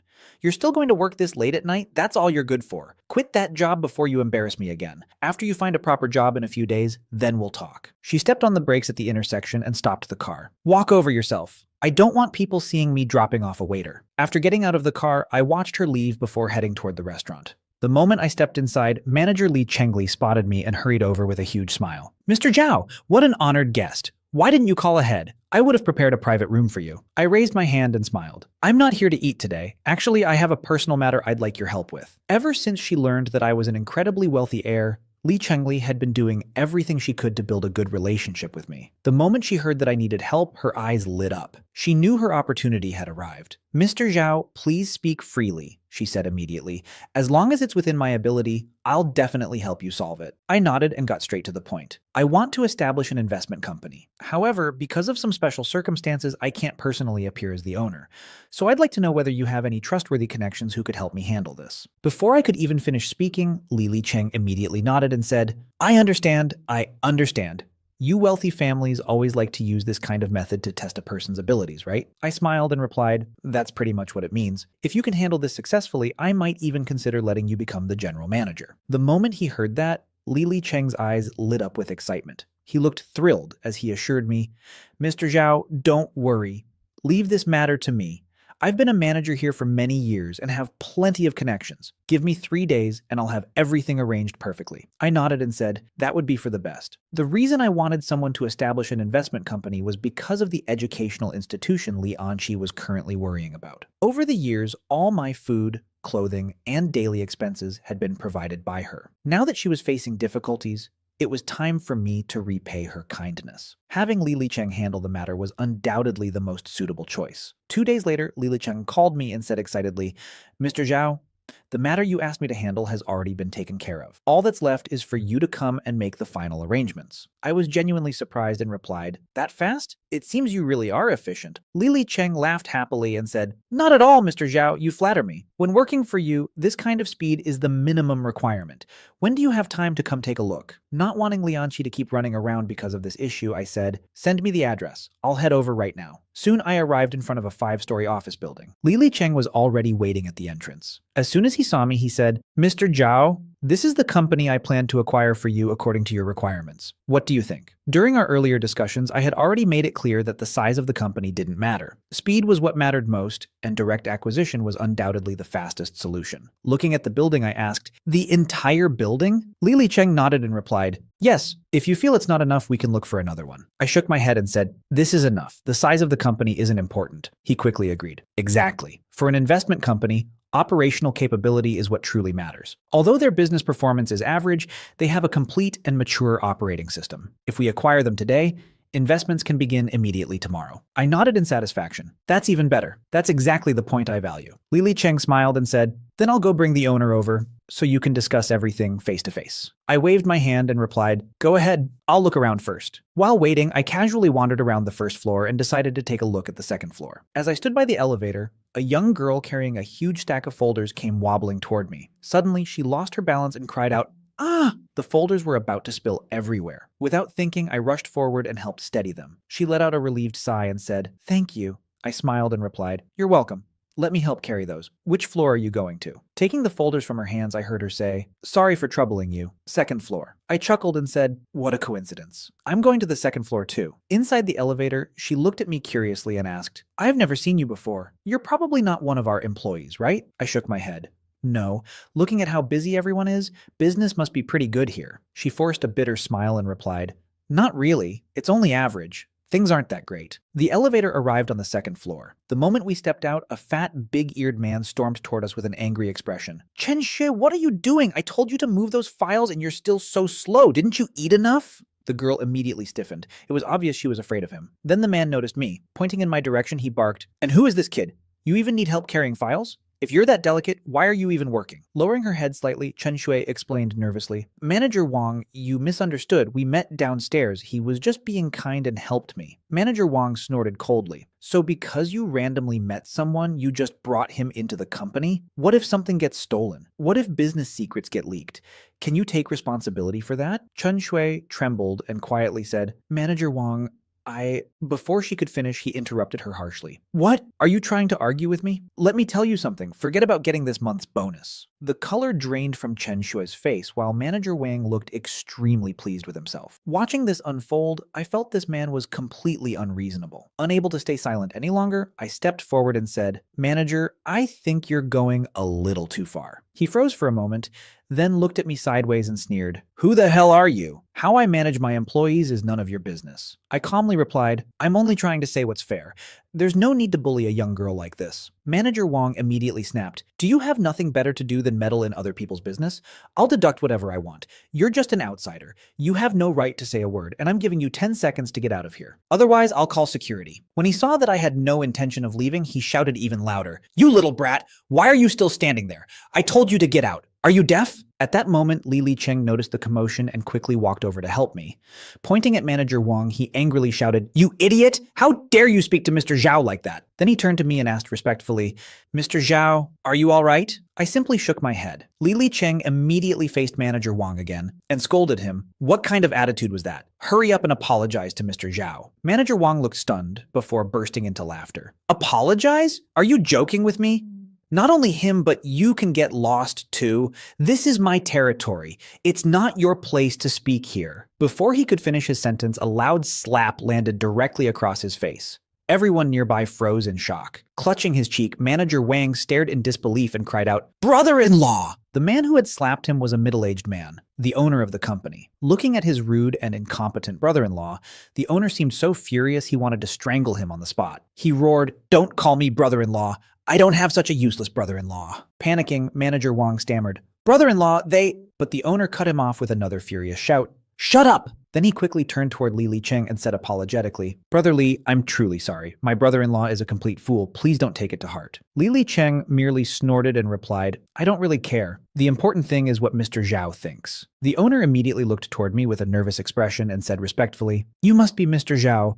I sincerely apologize for what happened just now. As the owner of this company, a chill ran through Manager Wang's entire body as he stared at me in a daze, filled with regret. I didn't pay any attention to him because I had more important matters to handle. Turning to Li Cheng, I asked, How did the negotiations go? Looking somewhat embarrassed, he replied, Based on my earlier investigation, this company was actually worth acquiring, and I had a good discussion with the owner. I just never expected there would be a manager like this. That was my oversight. If you want, I can find another company for you. The owner's heart immediately sank when he heard that, and he held his breath nervously. I shook my head and said, There's no need for all that trouble. This company is fine. After all, I wasn't expecting to make money through this company. I only wanted to invest in Lianqi's educational institution as quickly as possible. Both Li Cheng and the owner were caught completely off guard by my decision. Realizing there was still hope, the owner was overjoyed and quickly said, Mr. Zhao, you truly are generous. How about we go to my office and discuss things further? I can give you a detailed introduction to our company. I glanced at the time and remembered that the school's recruitment fair was about to begin. Shaking my head, I replied, There's no need for introductions. Your company's business performance is average anyway. I never expected you to make me much money. Li Cheng was startled again, wondering how I even knew that. Before he could react, I continued. I still have something important to do, so I'll be leaving first. Manager Li, I'll leave the rest to you. Li Cheng immediately nodded. No problem, Mr. Zhao. Don't worry, I'll take care of everything. By the way, what should we do with this guy? As he spoke, he glanced toward Manager Wang. I replied casually, handle it however you see fit, and if things get too busy, let Chen Shui help manage the company. With that, I pressed the elevator button and stepped inside. The moment the doors closed, the entire floor erupted into shocked whispers. Li Licheng instantly understood my meaning and asked, "Which one of you is Chen Shui?" Chen Shui was still standing there in a daze, unable to process everything that had happened. Only after hearing her name did she snap back to reality and timidly answer, "I'm Chen Shui." Li Licheng nodded and announced, "From today onward, you'll be the general manager of this company." Chen Shui's eyes widened in disbelief. At the same time, Manager Wang finally realized disaster had truly arrived. Looking desperately at the owner, he cried out, "Brother-in-law, if she becomes the manager, what about me?" The owner sighed helplessly and shook his head.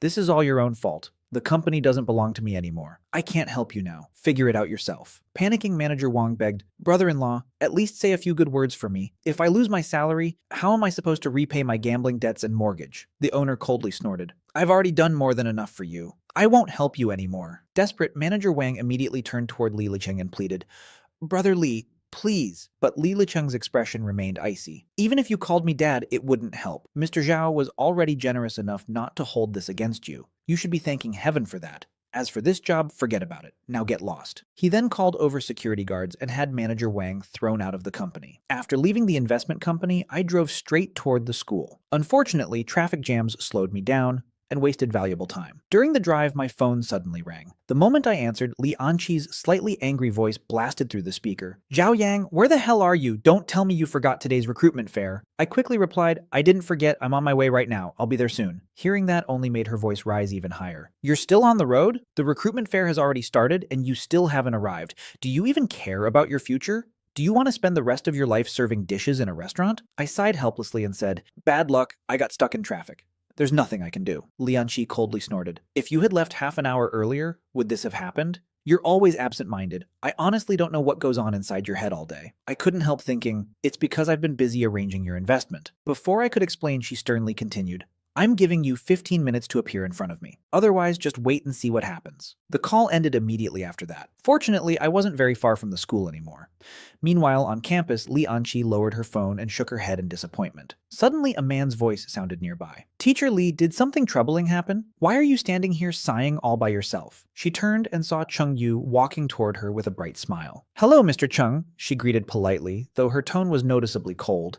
Chung Yu smiled and said, "You still haven't answered my question." Lianqi replied flatly, "That's my private business. It has nothing to do with you." Chung Yu laughed. "I'm only asking because your aunt asked me to look after you a little. If I'm not mistaken, you're worried about investment funding, aren't you?" Although Li Anqi had indeed been busy seeking investors lately, that wasn't what was bothering her now.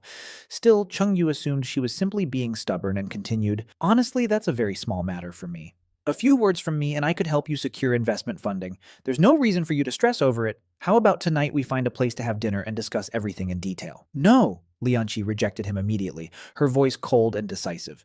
Chung Yu's smile froze awkwardly. "Then perhaps we can talk about recruitment instead. Do you have any outstanding students you'd like to recommend?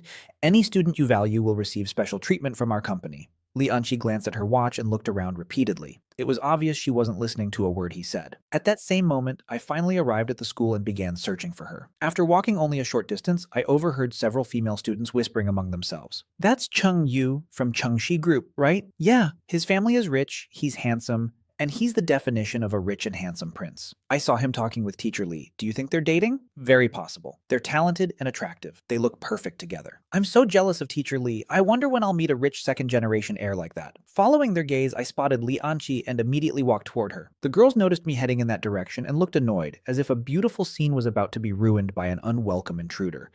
One of them muttered, "What's this guy going over there for? He's just bothering Teacher Li." Another scoffed, "Seriously, why is the gap between Zhao Yang and young Master Chung so huge? Chung Yu is here recruiting employees today. Zhao Yang can't even guarantee he'll find a job. They're not even from the same world." Nearby, Chung Yu was still pestering Lianqi while her patience was visibly running out. Just then, she noticed me. Without hesitation, she abandoned Chung Yu and walked straight toward me. "Why are you only getting here now?" she scolded. "You're late for class. Late for the recruitment fair, too. Do you have any sense of time at all?" I replied, Didn't I make it within the 15-minute limit? Lianqi immediately said, "You were 30 seconds late." I laughed. "Seriously? You're counting 30 seconds too?" She glared at me. 30 seconds is enough time to submit your resume to another company. By the way, where's your resume? My expression instantly changed. Looking at my empty hands, I suddenly realized I had forgotten the most important thing. My resume. Before Lianqi could explode again, I turned and ran while shouting, "I already prepared it before. I'm just going to print it out right now." Lianqi was so angry she nearly exploded, but all she could do was watch me run away. Behind me, the group of female students burst into laughter.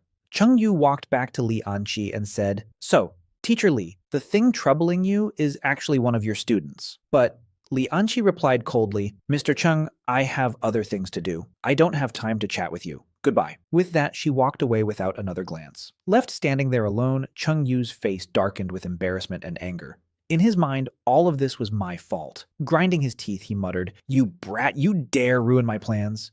Then today I won't just stop you from getting hired. I'll destroy your reputation too." Sometime later, I returned to the recruitment fair carrying a stack of freshly printed resumes. Looking around, I saw 20 or 30 recruitment booths, each crowded with students. Unlike everyone else, who looked nervous and anxious about their futures, I felt completely relaxed. Considering my wealth, finding a job was the least of my concerns. In fact, buying some of these small companies wouldn't even be difficult. But to keep Lianqi from scolding me every day, I still needed to secure a job as soon as possible. While I was casually strolling around, Zhang Yong suddenly approached me and sneered, "You seem pretty relaxed." I looked at him and replied, "What does that have to do with you?" He smirked contemptuously. "I'm just concerned about a classmate. If you keep acting like this, you're definitely not finding a job." At that moment, the same group of female students walked over as well. "That's right, Zhao Ying. We're all worried about you," one of them said mockingly. Another laughed. "If you fail to find a job and later we visit a restaurant only to see you serving us as a waiter, that'll be so awkward." "Forget awkward," another added. "That'll be embarrassing. For the honor of our class, you should try harder. Otherwise, when we have our reunion next year, I'm afraid you won't even dare show up." They sounded concerned on the surface, but every word was dripping with sarcasm and ridicule. I couldn't be bothered arguing with them.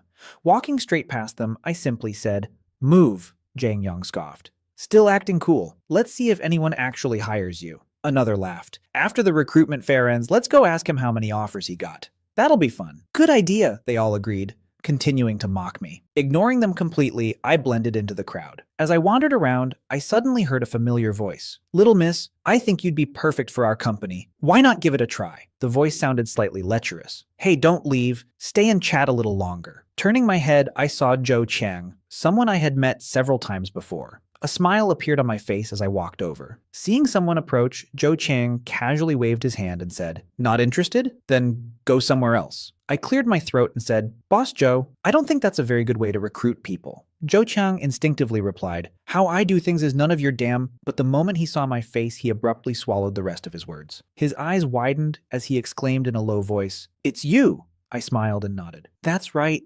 It's me. I'm here to apply for a job." The moment those words left my mouth, Zhou Qiang's heart sank. Then he immediately forced a smile and said, "My apologies." "Let's go," Zhou Qiang said abruptly before turning around and leaving. The interviewers looked at each other in confusion, but they could only follow his orders and leave as well. I was left standing there completely baffled.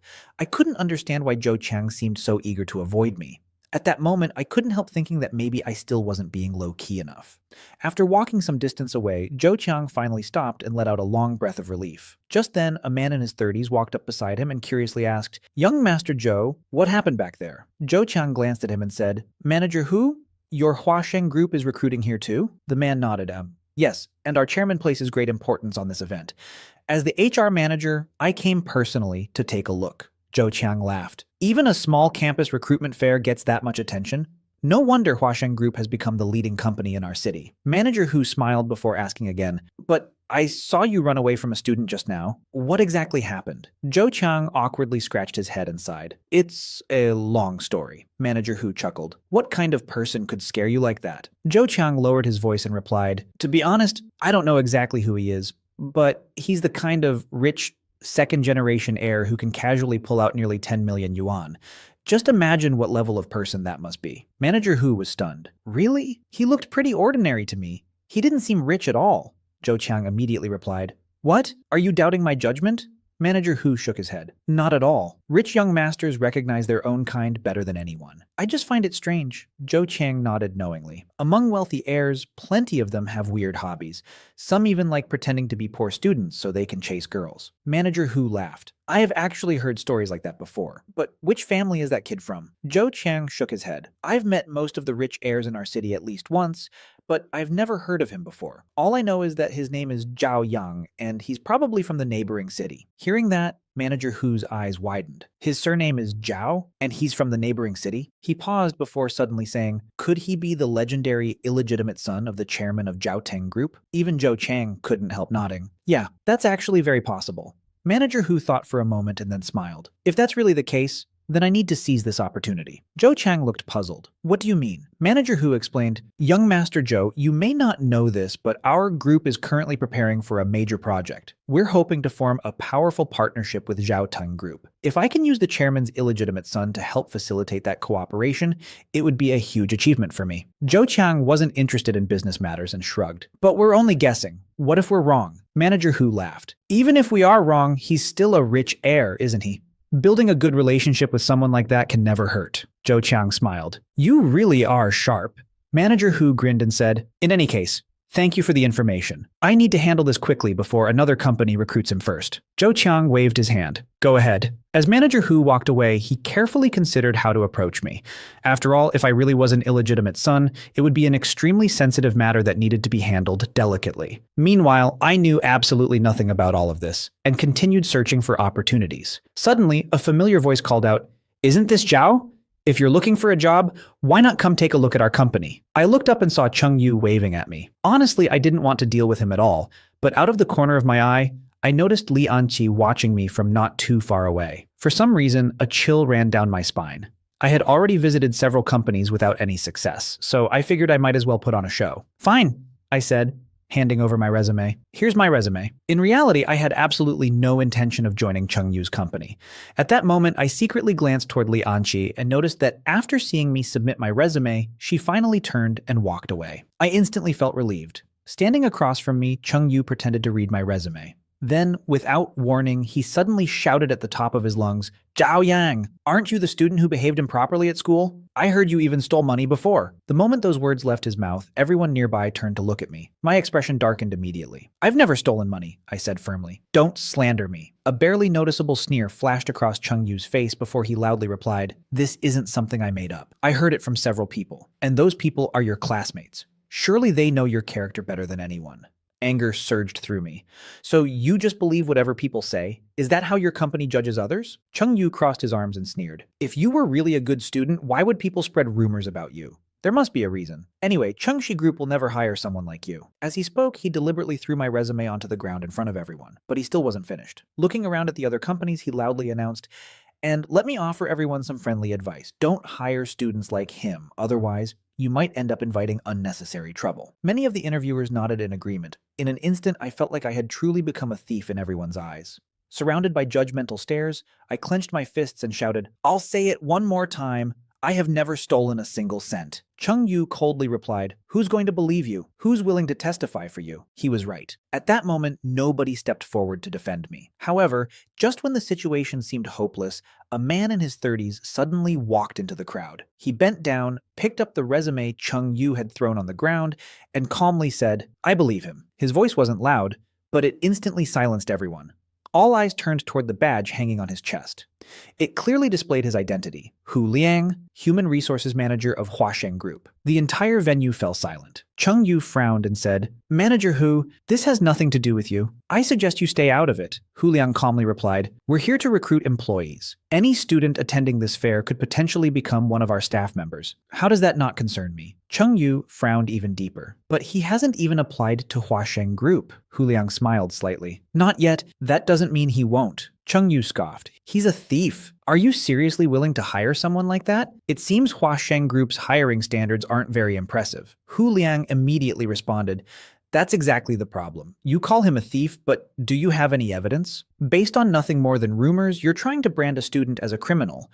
Don't you think that's reckless? Cheng Yu gritted his teeth. I never said he definitely stole anything, but if people are talking about it, then it deserves suspicion. We should be cautious. Hu Liang nodded. There's some truth in that. But your mistake was spreading those accusations publicly without conducting any investigation. Do you realize how much damage a careless statement can cause a student? You could destroy someone's future. You could erase more than 10 years of hard work and turn it all into ashes. Chung Yu looked completely unconcerned. If his efforts can be destroyed that easily, then maybe he simply didn't work hard enough. Hu Liang's expression turned cold. Of course you'd say that. You're the young master of Chengxi Group. You were born into wealth and privilege, with your future guaranteed from the start. It's easy for someone like you to look down on others and say they didn't work hard enough.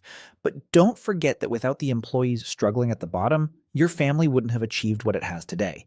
If you can't respect every applicant, one day you'll regret it. Then he raised my resume and continued. And another thing, a resume represents a student's summary of their life, education, and efforts. It carries dignity. You had no right to throw it on the ground. His words immediately resonated with many people nearby. Hearing that, I felt genuine respect for him. Chung Yu noticed the crowd beginning to agree with Hu Liang, and his expression darkened. Say whatever you want. Our company will never hire him. Hu Liang glanced at me and said, with that kind of attitude, I doubt he'd want to join your company anyway. I shook my head without hesitation. That's right. A company that doesn't know how to respect people isn't somewhere I'd work even if I were starving. Hu Liang immediately smiled. Then would you be interested in submitting your resume to Huasheng Group instead? I can't guarantee you'll be hired, but at least we can give each other a chance. The crowd gasped in surprise. I nodded. Of course I'm willing to try. Hu Liang laughed. Then come over to our booth and let's talk. I followed him toward the Huasheng Group recruitment area. Watching this happen, Chung Yu's face became darker than ever. Nearby, Zhang Yang and the group of female students were still watching.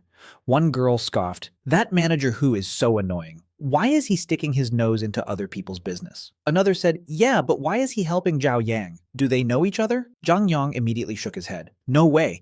Zhao Yang is just a poor guy. If he really knew Manager Hu, he would have applied directly to Huasheng Group from the start." Another girl nodded. "Even if he submits a resume, there's no way he gets accepted, right?" Zhang Yang smirked. "Definitely not. His grades and performance don't meet their standards at all." As they continued talking, they somehow regained their sense of superiority. Meanwhile, after reaching a quieter area, I sincerely said, "Manager Hu, thank you for what you did just now." Hu Liang smiled warmly. "It was nothing. No need to thank me. But I knew things weren't that simple. Even so, you offended Chung Yu because of me. Won't that cause trouble for you?" Hu Liang shook his head confidently. "I'm a manager at Huasheng Group, and our chairman trusts me very much. You don't need to worry about me." I nodded with relief. "That's good.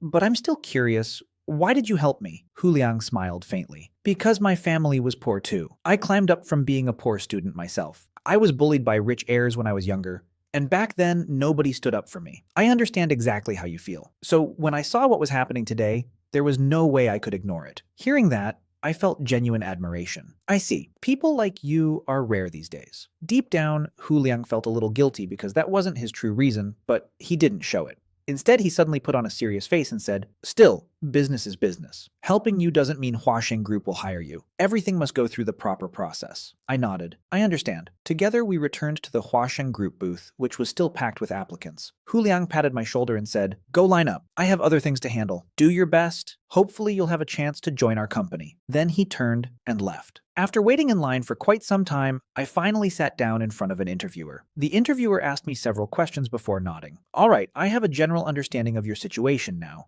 Go back and wait for our decision." I stood up and replied, "Thank you." Not long after I left, Hu Liang found that interviewer and quietly instructed him, "Keep Zhao Yang's resume safe. Put him on the pending list." The interviewer looked confused and said, "But that kid seemed completely ordinary. He doesn't meet our requirements at all." "That's not something I get to decide," Hu Liang replied.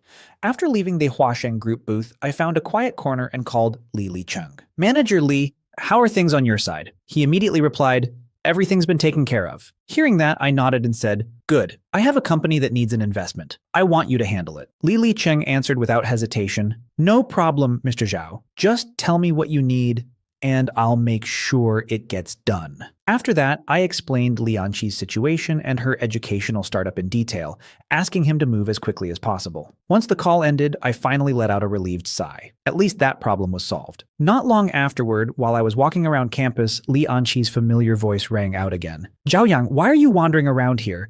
Have you even talked to all those companies yet?" I turned around helplessly and replied, "Most of them." Her brows immediately furrowed. "You said most. With your grades, if you don't give it everything you've got, how can you possibly get a chance?" I sighed and said, All right, I understand." She crossed her arms and snapped, If you understand, then hurry up. You should apply to every single company here.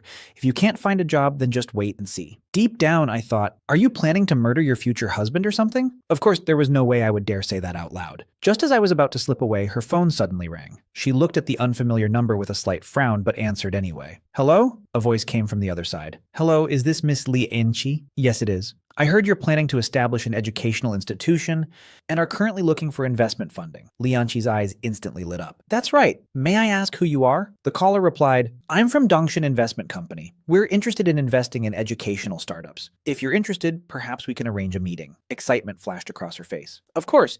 How about tonight at 8 o'clock at Jinyan Restaurant? No problem, we'll discuss everything there. After a few more polite exchanges, the call ended. Almost immediately, the tension on her face eased. Standing beside her, I heard the restaurant name and instantly knew the caller had been Li Cheng. Seeing the relief in her eyes made me feel strangely satisfied. But before I could enjoy the moment, Li Anqi glared at me again. Why are you still standing there? The recruitment fair is almost over. Hurry up and keep applying. I cursed inwardly, but obediently grabbed my resumes and continued pretending to search for jobs. By the time the recruitment fair finally ended in the evening, I felt completely liberated. As I walked out of the school gate, I ran into Zhang Yang and several classmates again. This time, Xu Lingling was with them as well. She smiled smugly and asked, So, Zhao Yang, how did your job hunting go today? I frowned. It's not like companies give results instantly. If you ask me, who am I supposed to ask? Xu Lingling pretended to be surprised. Oh, so you don't know right away? I wouldn't know. I never had to apply anywhere. One of the girls beside her said enviously, Lingling is lucky. As soon as she graduates, she can work at her cousin's real estate company. Xu Lingling proudly lifted her chin. Of course, but don't worry. Once I establish myself there, maybe I can help some of you get in too. The girls immediately became excited. One of them laughed and asked, Then Zhang Yang doesn't need to worry about work either, right? Jing Yang smirked. Naturally. My dad already arranged everything for me. It's not like certain people who spent the whole day looking for work and still might not get hired anywhere. Pretty pathetic if you ask me. Xu Lingling nodded. That's the difference between people. Another girl added sarcastically, Well, to be fair, Zhao Yang was invited over by manager Hu from Huasheng Group. Maybe he has connections and is already guaranteed a position. I immediately shook my head. Don't misunderstand. I have no relationship with manager Hu at all. I applied there through the normal process. There's no shortcut involved. Zhang Yang laughed. So even though he helped you earlier, he never intended to hire you. That means you got excited for nothing. Xu Lingling covered her mouth dramatically. That's so tragic. Everyone burst into laughter.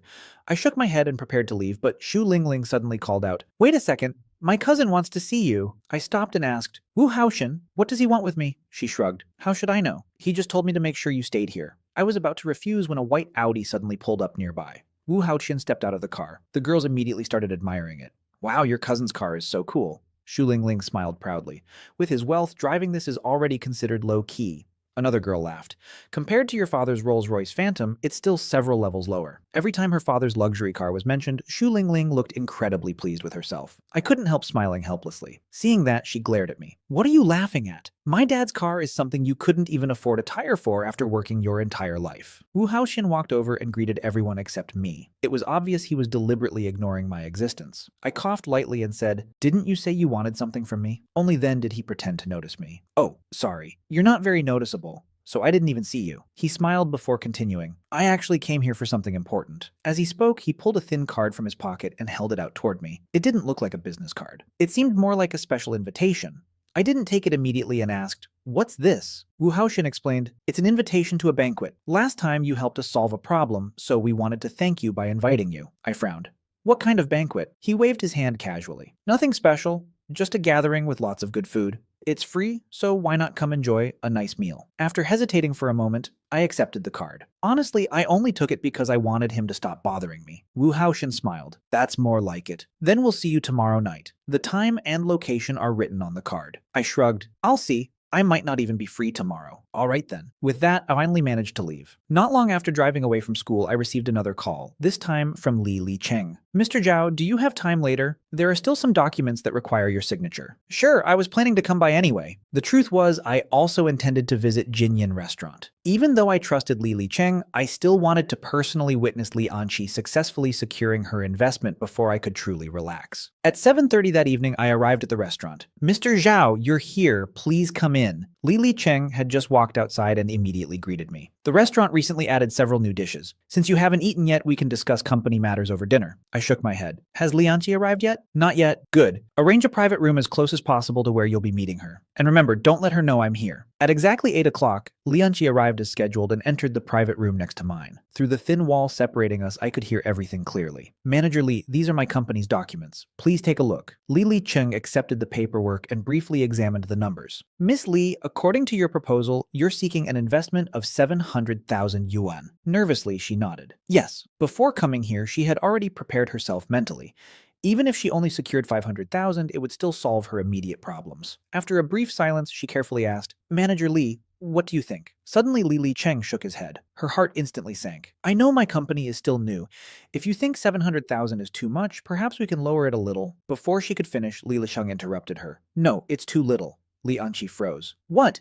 Li Cheng smiled. We're willing to invest 2 million yuan. For a moment, she thought she had heard wrong. 2 million? That's right. 700,000 is only enough to solve your short-term problems. It's far too little. The investment amount had increased by more than double. Naturally, Li Anqi was thrilled, but the surprise was so overwhelming that she could hardly believe it.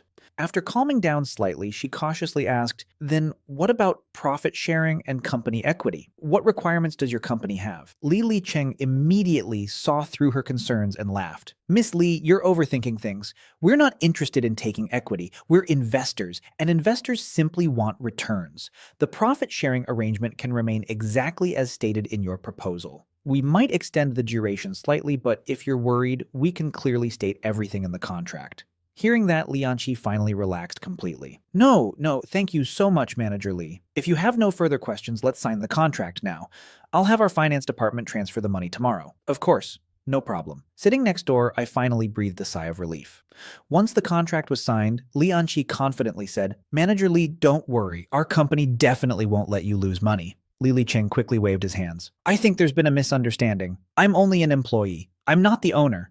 Lianchi blinked in surprise. You're not? No, it was our boss who took an interest in your company and instructed me to contact you. The increased investment was also entirely his decision. Oh, I see. She hesitated before asking, then would it be possible to contact your boss? I'd really like to thank him personally. Li Cheng smiled. There's no need. Our boss may only be in his early 20s, but he's already accomplished quite a lot. However, he's always preferred to keep a low profile. Hearing that, Li Anqi looked genuinely surprised. So young? She couldn't help admiring him a little. In a society as impatient and restless as this one, young people who achieved success yet remained humble were incredibly rare. Listening from next door, I couldn't help smiling. Thankfully, she hadn't figured anything out. Li Cheng continued, Don't let his age fool you. His vision and generosity far exceed ordinary people. Actually, he's quite similar to Zhao Yang, both in age and personality. Similar to Zhao Yang?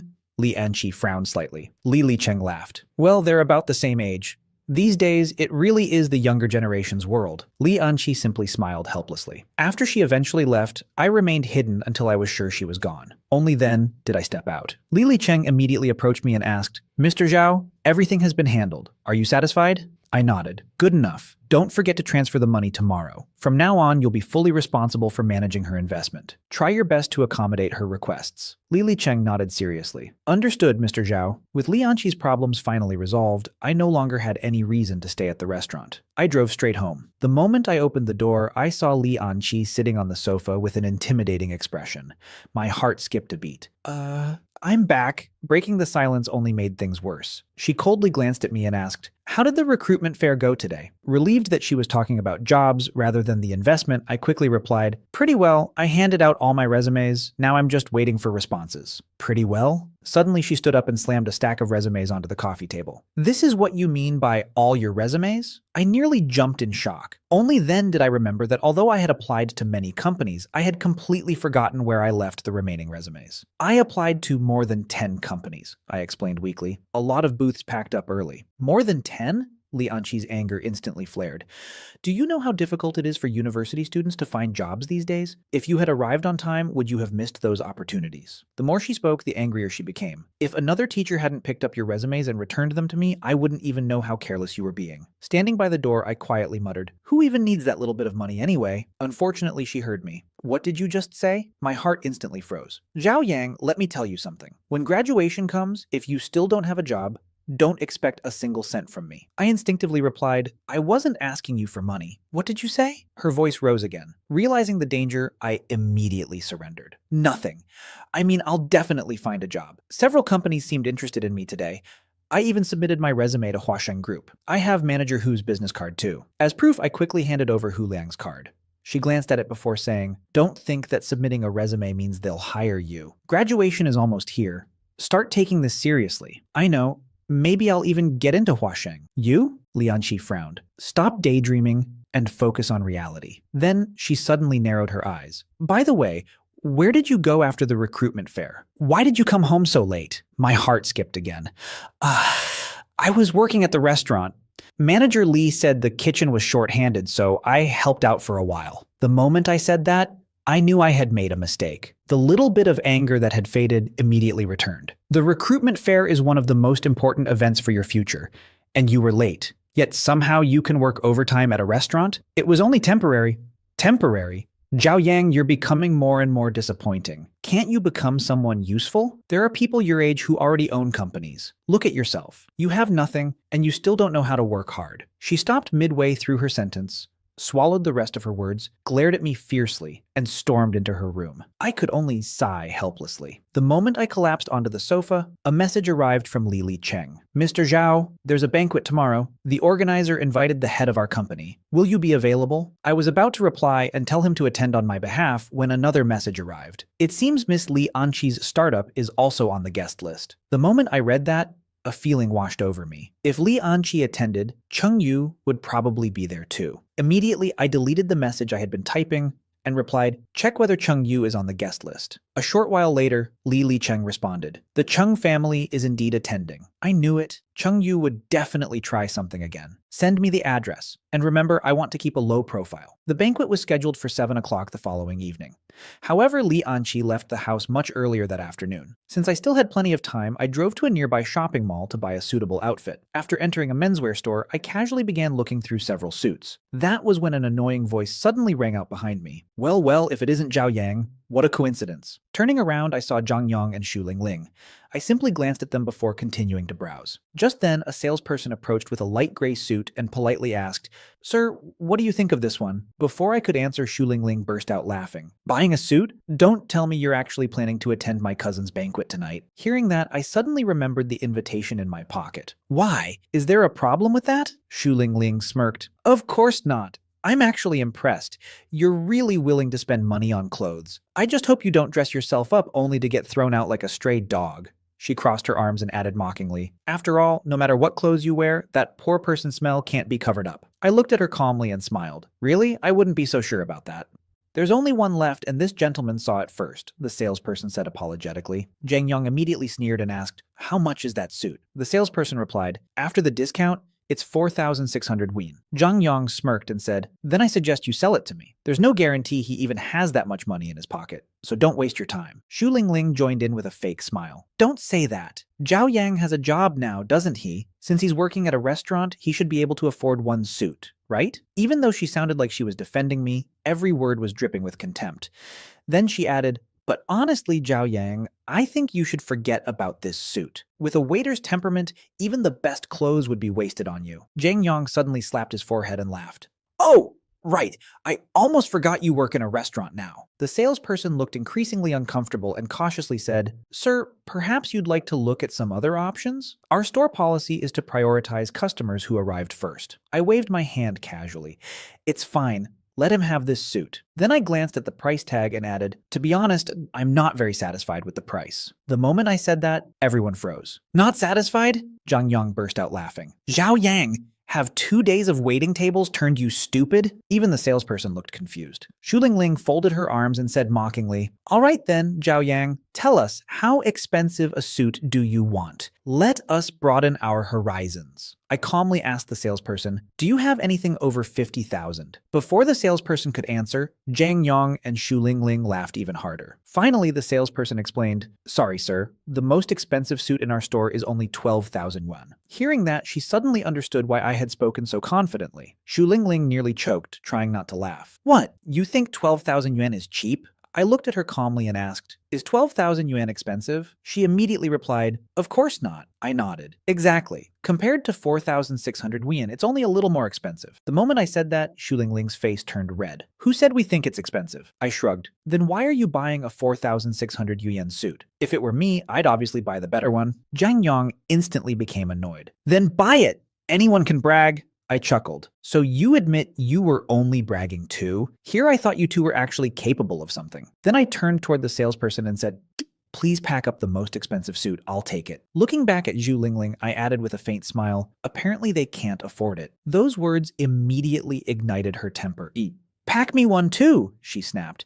"It's only 12,000 yuan." Zhang Yang froze and immediately tugged at her sleeve, but she slapped his hand away. "What are you standing there for? Buy it!" The salesperson quickly wrapped up the suit and brought it over. "Miss, please proceed to the register." Xu Lingling proudly looked at Zhang Yang. "Go pay." Zhang Yang's expression immediately turned awkward. Lingling, "What?" she asked impatiently. After hesitating for a long time, he finally whispered, "I don't have enough money on my card." Xu Lingling's face instantly changed. Furious, she glared at him.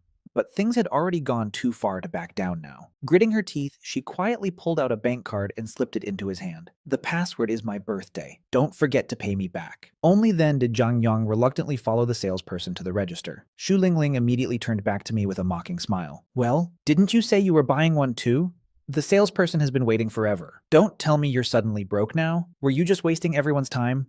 Zhang Yang returned and laughed. "Yeah, earlier you were talking about 50,000 yuan suits. Now you can't even afford a cheaper one." I simply smiled and replied, "Why would I buy it now?" "Because you can't afford it," Xu Lingling scoffed. At that moment, the salesperson suddenly spoke up. "Actually, there's something you should know. We only had one of these suits in stock." Everyone froze. "What?"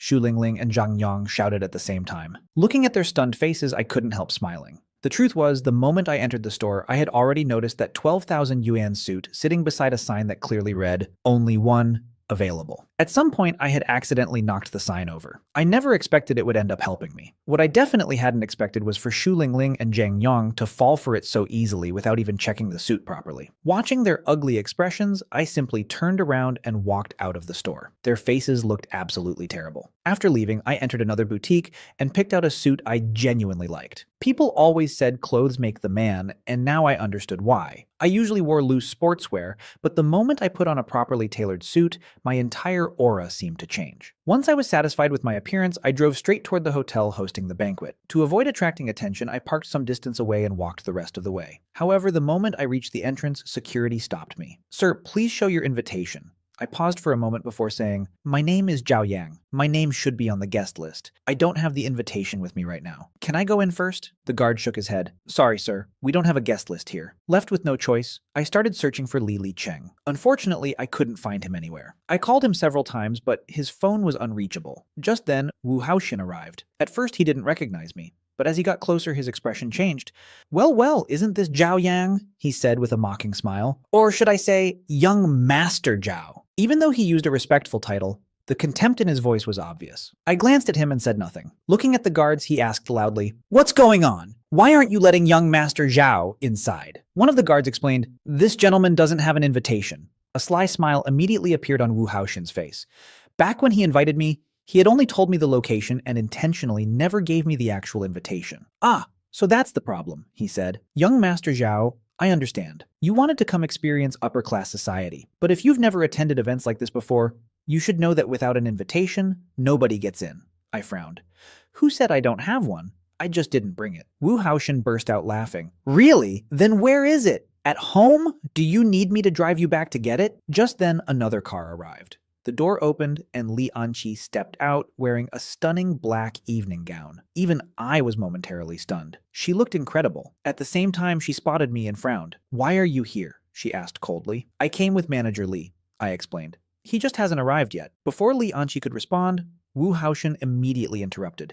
"Young Master Zhao really tells lies effortlessly. I'm the one responsible for organizing this banquet, and I don't remember inviting any Manager Li." Li Anqi ignored him and looked at me. "Manager Li?" She glanced around but didn't see Li Cheng. "Why would he bring you here?" Before I could answer, Xu Lingling suddenly walked over. "Teacher Li, Zhao Yang is lying." Zhang Yang immediately added, "Exactly. There's no Manager Li. Zhao Yang overheard my cousin talking about this banquet and Probably wanted to sneak in to see what upper-class society looks like. Their accusations immediately attracted attention. So he really tried to sneak into the banquet? That's so embarrassing. Imagine getting exposed in front of everyone. The whispers spread rapidly. Li Anqi's expression became even colder. Zhao Yang, what exactly is going on? I sighed helplessly. I'm telling the truth. Manager Li really invited me. But Xu Lingling immediately pulled out her phone. Teacher Li, look at this. We ran into him this afternoon while he was shopping. She showed Li Anqi a video. After watching it, Li Anqi's face turned ice cold. So, you wanted to attend this banquet that badly? She asked angrily. You've got it all wrong, I quickly said.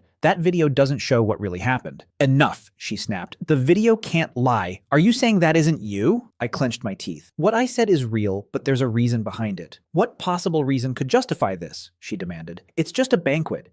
Are you really this obsessed with showing off? This is embarrassing. The more she spoke, the angrier she became. How could I have a student like you? Seeing her misunderstanding deepen made me feel terrible. Please, just listen. But she didn't give me the chance. Pulling out her invitation, she threw it toward me. Fine. Since you want to attend so badly, take my ticket. If you still have any dignity left, then stay here. With that, she turned around and drove away. I immediately chased after her, but within seconds, her car disappeared from sight. Watching her leave, my heart sank. Zhu Lingling crossed her arms and sneered. You actually managed to anger your teacher into leaving. Wu Haoxian laughed. Look at yourself. You really thought you belonged at an event like this. Just as they were preparing to enter the banquet hall, a middle-aged man in an expensive suit hurried outside. It was Song Yucheng, the owner of one of the city's most famous financial companies and the host of the banquet. Wu Haotian immediately ran over. President Song, why did you come outside? Song Yucheng replied, I heard there was some kind of disturbance. I came to make sure nothing affects my honored guests. Wu Haoxian quickly smiled. Nothing serious. Just someone trying to sneak into the banquet. I've already told security to remove him. Song Yucheng didn't seem interested in talking to him and walked directly toward the entrance. By the time he arrived, the crowd had already dispersed. Only I remained there waiting for Li Cheng. Looking at the guards, Song Yucheng asked, what happened? One guard replied, this gentleman says he's on the guest list but doesn't have his invitation. He's waiting for someone to bring it. Song Yucheng finally looked at me. Which company are you from? I paused. Honestly, I couldn't even remember the name of my investment company. I forgot the company name, I admitted. My name is Zhao Yang. I really was invited. One of the guards nearly laughed. But Song Yucheng didn't laugh at all. Instead, his expression suddenly froze. Did you say, Zhao Yang, young Master Zhao? Before I could answer, a familiar voice called out, Mr. Zhao! Li Cheng had finally arrived. His car had broken down on the way and his phone had died, which was why he had been unreachable. Seeing him, Song Yucheng's face instantly lit up. Li Cheng quickly introduced us. Mr. Zhao, this is President Song, the host of tonight's banquet. He's also the one who invited us. Song Yucheng immediately apologized. Young Master Zhao, I'm terribly sorry. Please come inside. I'll personally investigate what happened and give you an explanation. Even though he was being respectful, I was still in a terrible mood because of everything that had happened with Li Anqi. Can I go in now? I asked coldly. Song Yucheng instantly broke into a cold sweat and hurriedly stepped aside. Of course, please. Li Cheng followed me into the banquet hall. The moment we entered, someone recognized him. Manager Li, you're here too? I immediately signaled for him to go socialize while I stayed by myself. Looking around the hall, I quickly spotted Wu Haoxian, Xu Lingling, and Zhang Yang moving from guest to guest. Suddenly, Wu Haoxian noticed me. His expression darkened. How did you get inside? I calmly grabbed a piece of dessert and replied, I walked in. I'm asking who let you in. I smiled. Didn't security already check invitations? Are you security now? His brows furrowed. I'm the organizer of this banquet on President Song's behalf. Of course I have the authority to check your invitation. I shrugged. I don't have one. Then get out, he snapped. This is a high-end banquet, not a place for freeloaders. Our argument quickly attracted attention. Isn't that the guy from outside? He actually got in? What a joke. But I ignored all of them. Looking at Wu Haoxian, I calmly said, you don't have the authority to kick me out. He laughed arrogantly. I'm in charge of this banquet. Are you saying I'm not qualified? I pretended to look surprised. You're in charge? Before he could enjoy the attention, I added, so what? You still don't have the authority. In fact, whether you get to stay here tonight isn't even guaranteed. The entire room burst into laughter. Wu Haoxian pointed at me and sneered. That's the funniest joke I've heard all year. What? Are you saying you can throw me out? I smiled faintly. You never know. Just then, Li Cheng finally noticed the commotion and hurried over. What's going on here? Wu Haoxian immediately recognized him. Manager Li. Perfect timing. There's someone here claiming you brought him in. He even said you had his invitation. Is that true? He casually draped an arm over Li Cheng's shoulder as if they were close friends. But within seconds, Li Cheng stepped away from him. The invitation isn't with me, he said. Hearing that, Wu Haoxian instantly became smug again. See? Zhao Yang, are you finally done embarrassing yourself? But before he could finish celebrating, Li Cheng calmly continued. However, I did bring him here. Wu Haoshan froze. What? Zhao Yang is my friend, Li Cheng said coldly. And what his status is certainly isn't for you to decide. Wu Haoshan's expression darkened. Maybe I'm insignificant, but aren't you worried about offending President Song? At that exact moment, another voice rang out. What's all this noise? Song Yu Cheng had arrived. Wu Haoshan immediately ran over. President Song, I'm sorry. Due to my negligence, a troublemaker got into the banquet. I was trying to deal with him, but Manager Li stopped me. Then he pointed directly at me. That's the guy. He claimed he was invited. Song Yucheng turned to look. The moment he realized the person being accused was me, his face stiffened. Wu Haochen thought Song Yucheng was furious at me. But before his smug smile could fully form, he suddenly noticed that the anger in Song Yucheng's eyes was directed at him. President Song, don't worry, I'll throw him out right now. Before he could finish, Song Yucheng grabbed him and slapped him across the face. The loud crack echoed through the entire banquet hall. Instantly, everything went silent. Do you have any idea how important this banquet is? Song Yucheng roared. If your father hadn't begged me to mentor you, do you think I would have tolerated someone as useless as you? Only then did I finally understand. The invitation issue at the entrance had been entirely Wu Haoshan's fault. Clutching his face, he stammered, President Song, what are you doing? He's the one causing trouble. I calmly said, this isn't your place to speak. Furious, Wu Haoshan shouted, Security! But before he could continue, Song Yucheng barked, Throw Wu Haoshan out. Effective immediately, all cooperation between the Song and Wu families is cancelled, and from now on he is forbidden from entering Song Group properties. Everyone was stunned. No matter how much Wu Haoshan begged, security dragged him out. The crowd immediately began whispering.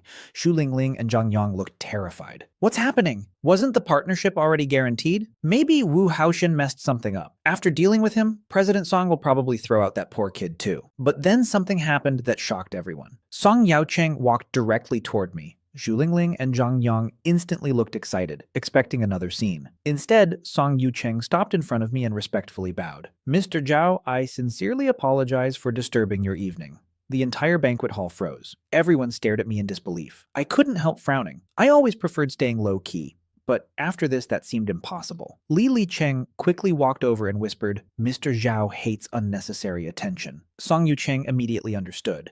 Without missing a beat, he grabbed my hand and loudly said, Little uncle, how have you been recently? Then he turned toward the crowd and explained, This is a distant relative of mine. He may be young, but his seniority in the family is very high. It took me a second to understand what he was doing. Somehow I had suddenly acquired a middle-aged nephew. I could only laugh helplessly and say, I've been fine, you should go greet your guests. The crowd finally relaxed. Thinking I was merely Song Yucheng's relative, they no longer found the situation strange. Xu Lingling and Zhang Yang, however, looked absolutely miserable. Neither dared stay any longer, and they quickly slipped away. Soon, countless people approached me after learning I was supposedly related to Song Yucheng. I hated that kind of attention, so I let Li Cheng handle most of it. Honestly, I was starting to regret attending at all. Seeing my discomfort, Song Yucheng quietly came over and said, Mr. Zhao, I'm truly sorry about what happened. I shook my head. I understand why you did it. As for the cooperation project, Manager Li already explained most of it to me, but I'm really not in the mood to discuss business tonight. Let's talk another day. Song Yucheng was smart enough to understand. Pushing too hard would only make me dislike him, so he personally escorted me outside. As he watched me drive away, he let out a long sigh. Meanwhile, Wu Haochen sat in his car, his face twisted with resentment. In his mind, everything that had happened was my fault. Clenching his fists, he swore he wouldn't let this go. After leaving the banquet, I returned home. To be honest, I was nervous. Li Anqi's misunderstanding had only gotten worse, and I had no idea how angry she would be. But when I opened the door, the house was completely dark.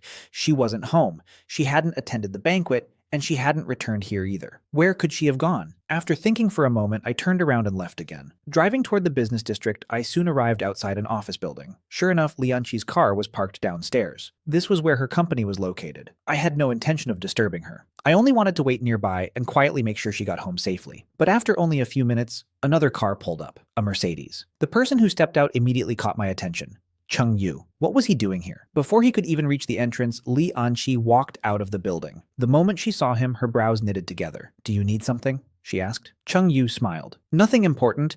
I was passing by and noticed your office lights were still on. I figured you were working late and wanted to check on you. Her expression became even colder. I have things to do. I'm leaving. She tried to walk toward her car, but Chung Yu quickly blocked her path. Anqi, I heard you secured your investment. I'm genuinely happy for you. Let me take you to dinner and celebrate. No need. I still have work to do, she replied in Paul. The moment Chung Yu saw how Li Anqi treated me, a wave of excitement flashed through his heart. Smiling smugly, he said, "Zhao Yang, aren't you working as a waiter at Jinyan restaurant now? Don't they provide dinner there?" I didn't even glance at him. Instead, I continued talking to Li Anqi as if he didn't exist. "Come on, let's go together." Li Anqi shot me a cold look, opened the car door, and got inside. "Go where? Stop standing around and get in the car." Hearing that, I obediently climbed into the passenger seat. Moments later, we drove away together. Chung Yu stood there dumbfounded. Only after our car disappeared did he realize what had happened. He had been the one who came looking for Li Anqi first, yet somehow she had left with me instead. The entire ride home was silent. The atmosphere inside the car felt colder than an ice cellar. When we finally got back, Li Anqi sat down heavily on the sofa. The anger burning in her eyes was impossible to miss. I scratched my head awkwardly and said,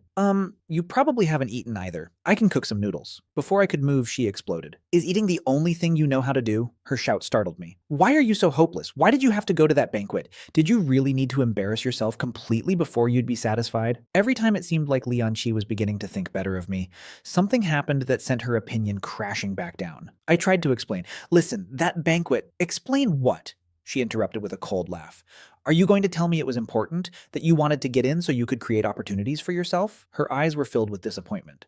"Zhao Yang, is this what you call having ambition? Success comes from hard work, not shameless shortcuts." I froze. Deep down, I knew that no matter what I said, she wouldn't believe me. So I simply stood there in silence. Unfortunately, my silence only made her angrier. "What? Nothing to say now?" she snapped. "If you keep going like this, your whole life will be ruined. Other people become successful in their 20s, but look at you. Are you really planning to spend your life at the bottom of society?" Hearing that, a fire finally ignited inside me. "What exactly do you want me to say?" I shot back. "That I'm worse than everyone else?" "I'll say it again. I was invited to that banquet. I wasn't sneaking in." Seeing me still refusing to admit fault, Li Anqi shouted even louder. "You still don't understand where you went wrong. Why are you so useless? Some people in their early 20s can already manage entire investment companies. But you get thrown out of banquets. Can't you see the difference?" Then came the words that hit me the hardest. "How can there be such a useless man?" I clenched my fists. "Useless? So that investment company owner is useful?" Li Anqi immediately glared back. "Yes, at least he knows how to work hard and improve himself. Compared to him, you—" She paused before shaking her head. "Actually, I shouldn't compare you two at all.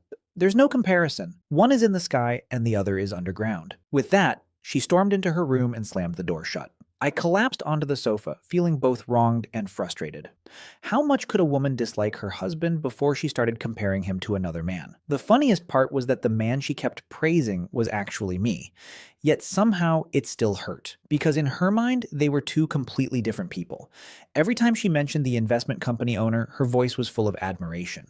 Every time she mentioned Zhao Yang, it was full of disappointment. I stared at the ceiling for a long time. Then a thought suddenly crossed my mind. I needed to know what Li Anqi truly thought. After thinking about it all night, I came up with a plan. Since I couldn't reveal my real identity, I would approach her as the investment company owner. Of course, meeting in person was impossible. The only option was contacting her online. The problem was that my current phone was an old Nokia. It couldn't even run social apps properly, which meant there was only one solution. I needed a new phone. Early the next morning, I headed straight to a phone store.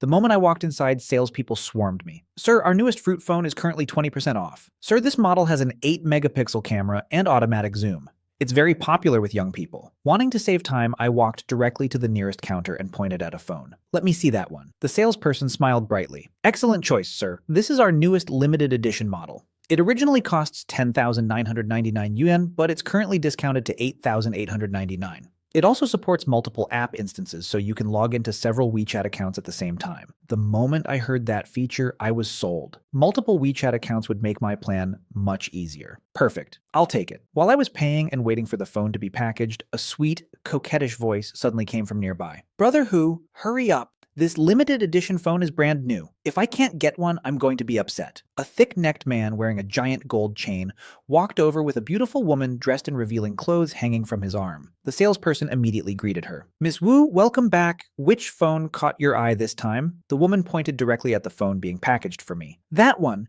The newest model." Before anyone could react, she snatched the phone from the salesperson's hands. Smiling, she said, "You knew I was coming, so you packed it for me in advance." "Great. No need to wrap it. I'll use it right now." The salesperson immediately panicked. "Miss Wu, there's been a misunderstanding. This phone belongs to that gentleman." She pointed toward me. The woman glanced over casually. "Then just get him another one." Clearly, she had no intention of giving it back. The salesperson looked at me helplessly. Seeing how uncomfortable she was, I waved my hand. It's fine. It's only a phone. Just get me another one. Relieved, the salesperson bent down to search beneath the counter.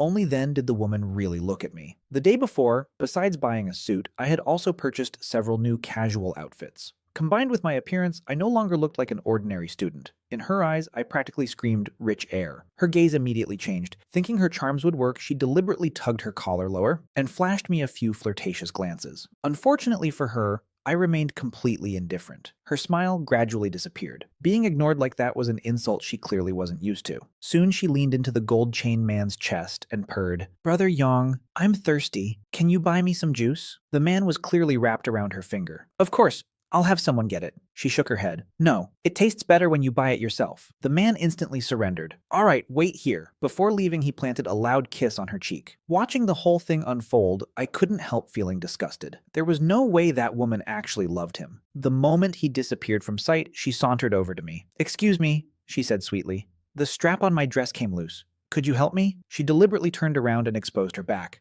I didn't even look. My eyes remained fixed on the salesperson searching for my phone. "No time." She froze. Then she smiled again and leaned against the counter. "What, are you scared of that guy?" Combining temptation with provocation was usually enough to make men fold. But I simply called out toward the salesperson. "Did you find it yet? I still need to go home and cook for my wife." The woman blinked. "Oh, you're married?" Surprisingly, that didn't discourage her. Instead, she moved even closer. "You've heard the saying, haven't you? Home flowers can never compare to wildflowers." At that point, she wasn't even being subtle anymore. Pulling out a business card, she placed it in my hand. "Here's my number. If you ever want to try something new, call me." I glanced at the card once, then casually tossed it straight into a nearby trash can. I never even looked at her. After being ignored again and again, her face darkened. "Are you deaf? I'm talking to you." I finally looked at her and said, "Sorry, I just don't want to talk to you." Her expression instantly turned vicious. Leaning close to my ear, she whispered, "Have you ever heard the saying that offending a woman is worse than offending a villain?" Before I could understand what she meant, she suddenly burst into tears. At that exact moment, the gold chain man returned carrying drinks.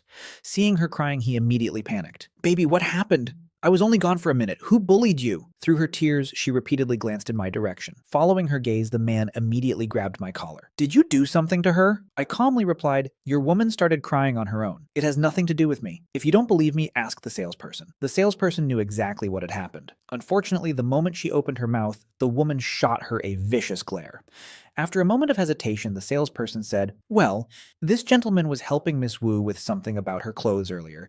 Then, I don't know what he said, but she started crying." I stared at her in disbelief. She was lying through her teeth. Instantly, the man exploded. "You touched my woman? I think you're tired of living." Before I could respond, the woman added through fake sobs, "Forget it, Brother Yong. I already told him I'm your woman, but he said you were nothing. He even said he'd beat you until you were looking for your teeth." At that moment, I finally understood what people meant when they said a woman's heart could be the most poisonous thing in the world. "You really have a death wish," the man roared as he raised his fist. I honestly thought I was about to get punched, but just before his fist landed, the grip on my collar suddenly disappeared. The next thing I saw was the giant man crashing to the floor. Looking up, I spotted a broad-shouldered man standing nearby, calmly withdrawing his fist. The gold chain man struggled to his feet and shouted, "Who the hell dares hit me?" But the moment he saw the newcomer, his face turned pale. "Brother Jung, why are you here?" The arrogant thug instantly became humble. I was surprised too. Was this man helping me? But I didn't even know him. The thug quickly offered him a cigarette. "Brother Jung, did I accidentally disturb you while handling business?" Before he could finish, the man kicked him directly in the face. "You blind idiot! Do you know who you're touching?" Then he turned toward me and bowed respectfully. "Mr. Zhao, are you all right?" Hearing that, the thug's face turned white. Only then did I recognize the man. He was one of Song Yucheng's people from the banquet. "I remember you," I said. "What are you doing here?" He smiled respectfully. "Just shopping, but I never expected to see these idiots causing trouble for you." I shrugged. "It's fine. I didn't get hit anyway." The man nodded and glanced toward the thug. "Mr. Zhao, how would you like me to deal with him?" The thug immediately dropped to his knees. "Brother Jung, please forgive me." The woman beside him clearly didn't know who Jungga was, but judging from the thug's reaction, she finally realized something was terribly wrong. Even so, she still refused to give up. "Brother Yang, why are you kneeling? I was only defending myself. He harassed me." Jungga finally looked at her. The thug hurriedly explained, "Brother Jung, I didn't know Mr. Zhao was your friend. I just didn't want my girlfriend to be wronged." Hearing his woman say this, Chen Daiyong thought for a moment and then gritted his teeth and said, "Mr. Zhao, what kind of person would you think of him?" The moment Chen Daiyong heard the truth, his face twisted with rage. He shot to his feet and slapped Wu Xiaona hard across the face. "What the hell is really going on?" he roared. Wu Xiaona was completely stunned by the sudden blow. Covering her cheek, she screamed, "What are you doing? I'm the one who got bullied. If you can't stand up for me, fine, but why are you hitting me?" She thought things would turn out the same way they always did, that Chen Dayong would eventually take her side. But this time was different. Not only did he show no sympathy, but he raised his hand and slapped her again. "I told you to tell the truth. Didn't you hear me?" His face had turned frighteningly dark. After 2 consecutive slaps, half of Wu Xiaona's face immediately swelled up. Only then did she realize that her usual tricks were completely useless. Seeing that she still refused to speak, Chen Dayong turned toward the salesperson. "You tell me what happened, and tell the truth. Otherwise, you know exactly what kind of consequences you'll face." His furious roar made the salesperson tremble all over. Finally, she stuttered through the entire story and explained everything that had happened. The more Chen Dayong listened, the uglier his expression became. By the end, he was absolutely furious. "You shameless woman! I've been taking care of you all this time, and you're out here flirting with other men behind my back." But what angered him even more was the fact that because of this woman, he had almost caused a disaster for himself. Wu Xiaona immediately panicked. "Brother Yang, I was wrong. Please forgive me. I'll never do it again." Gone was the arrogant attitude she had earlier. Unfortunately for her, Chen Dayong had no intention of letting her off. He pulled out his phone and made a call. A few moments later, 2 burly men stormed into the mall and dragged her away by force. Throughout the entire scene, I remained silent. Standing beside me, Hu Zhen leaned closer and quietly whispered, "Women like that usually only have 2 endings. Either they die unexpectedly, or they become the lowest kind of woman imaginable." I felt a slight chill run through me after hearing that, but I still didn't say anything. After all, she had brought all of this upon herself. Once the woman was taken away, Hu Zhen turned his attention back to Chen Dayong. His voice suddenly became ice cold. "What are you standing there for? Come apologize to Mr. Zhao." That single sentence nearly made Chen Dayong's legs give out beneath him. Trembling, he hurried forward. Mr. Zhao, I was blind. I made a mistake. Please let me off this time." I merely glanced at him before turning toward the salesperson instead. "Where's my phone?" The salesperson had only just recovered from the shock. She quickly handed it over. "Sir, here it is. Please take it." Even Hu Zhen looked surprised when he saw me simply take the phone. I slipped it into my pocket and said, "I still have things to do. You can handle the rest." With that, I turned around and quickly walked out of the mall. Chen Dayong stood frozen. Was I really letting him go just like that? Hu Zhen immediately saw through his thoughts. Looking at him coldly, he said, "Mr. Zhao spared you, but don't misunderstand why.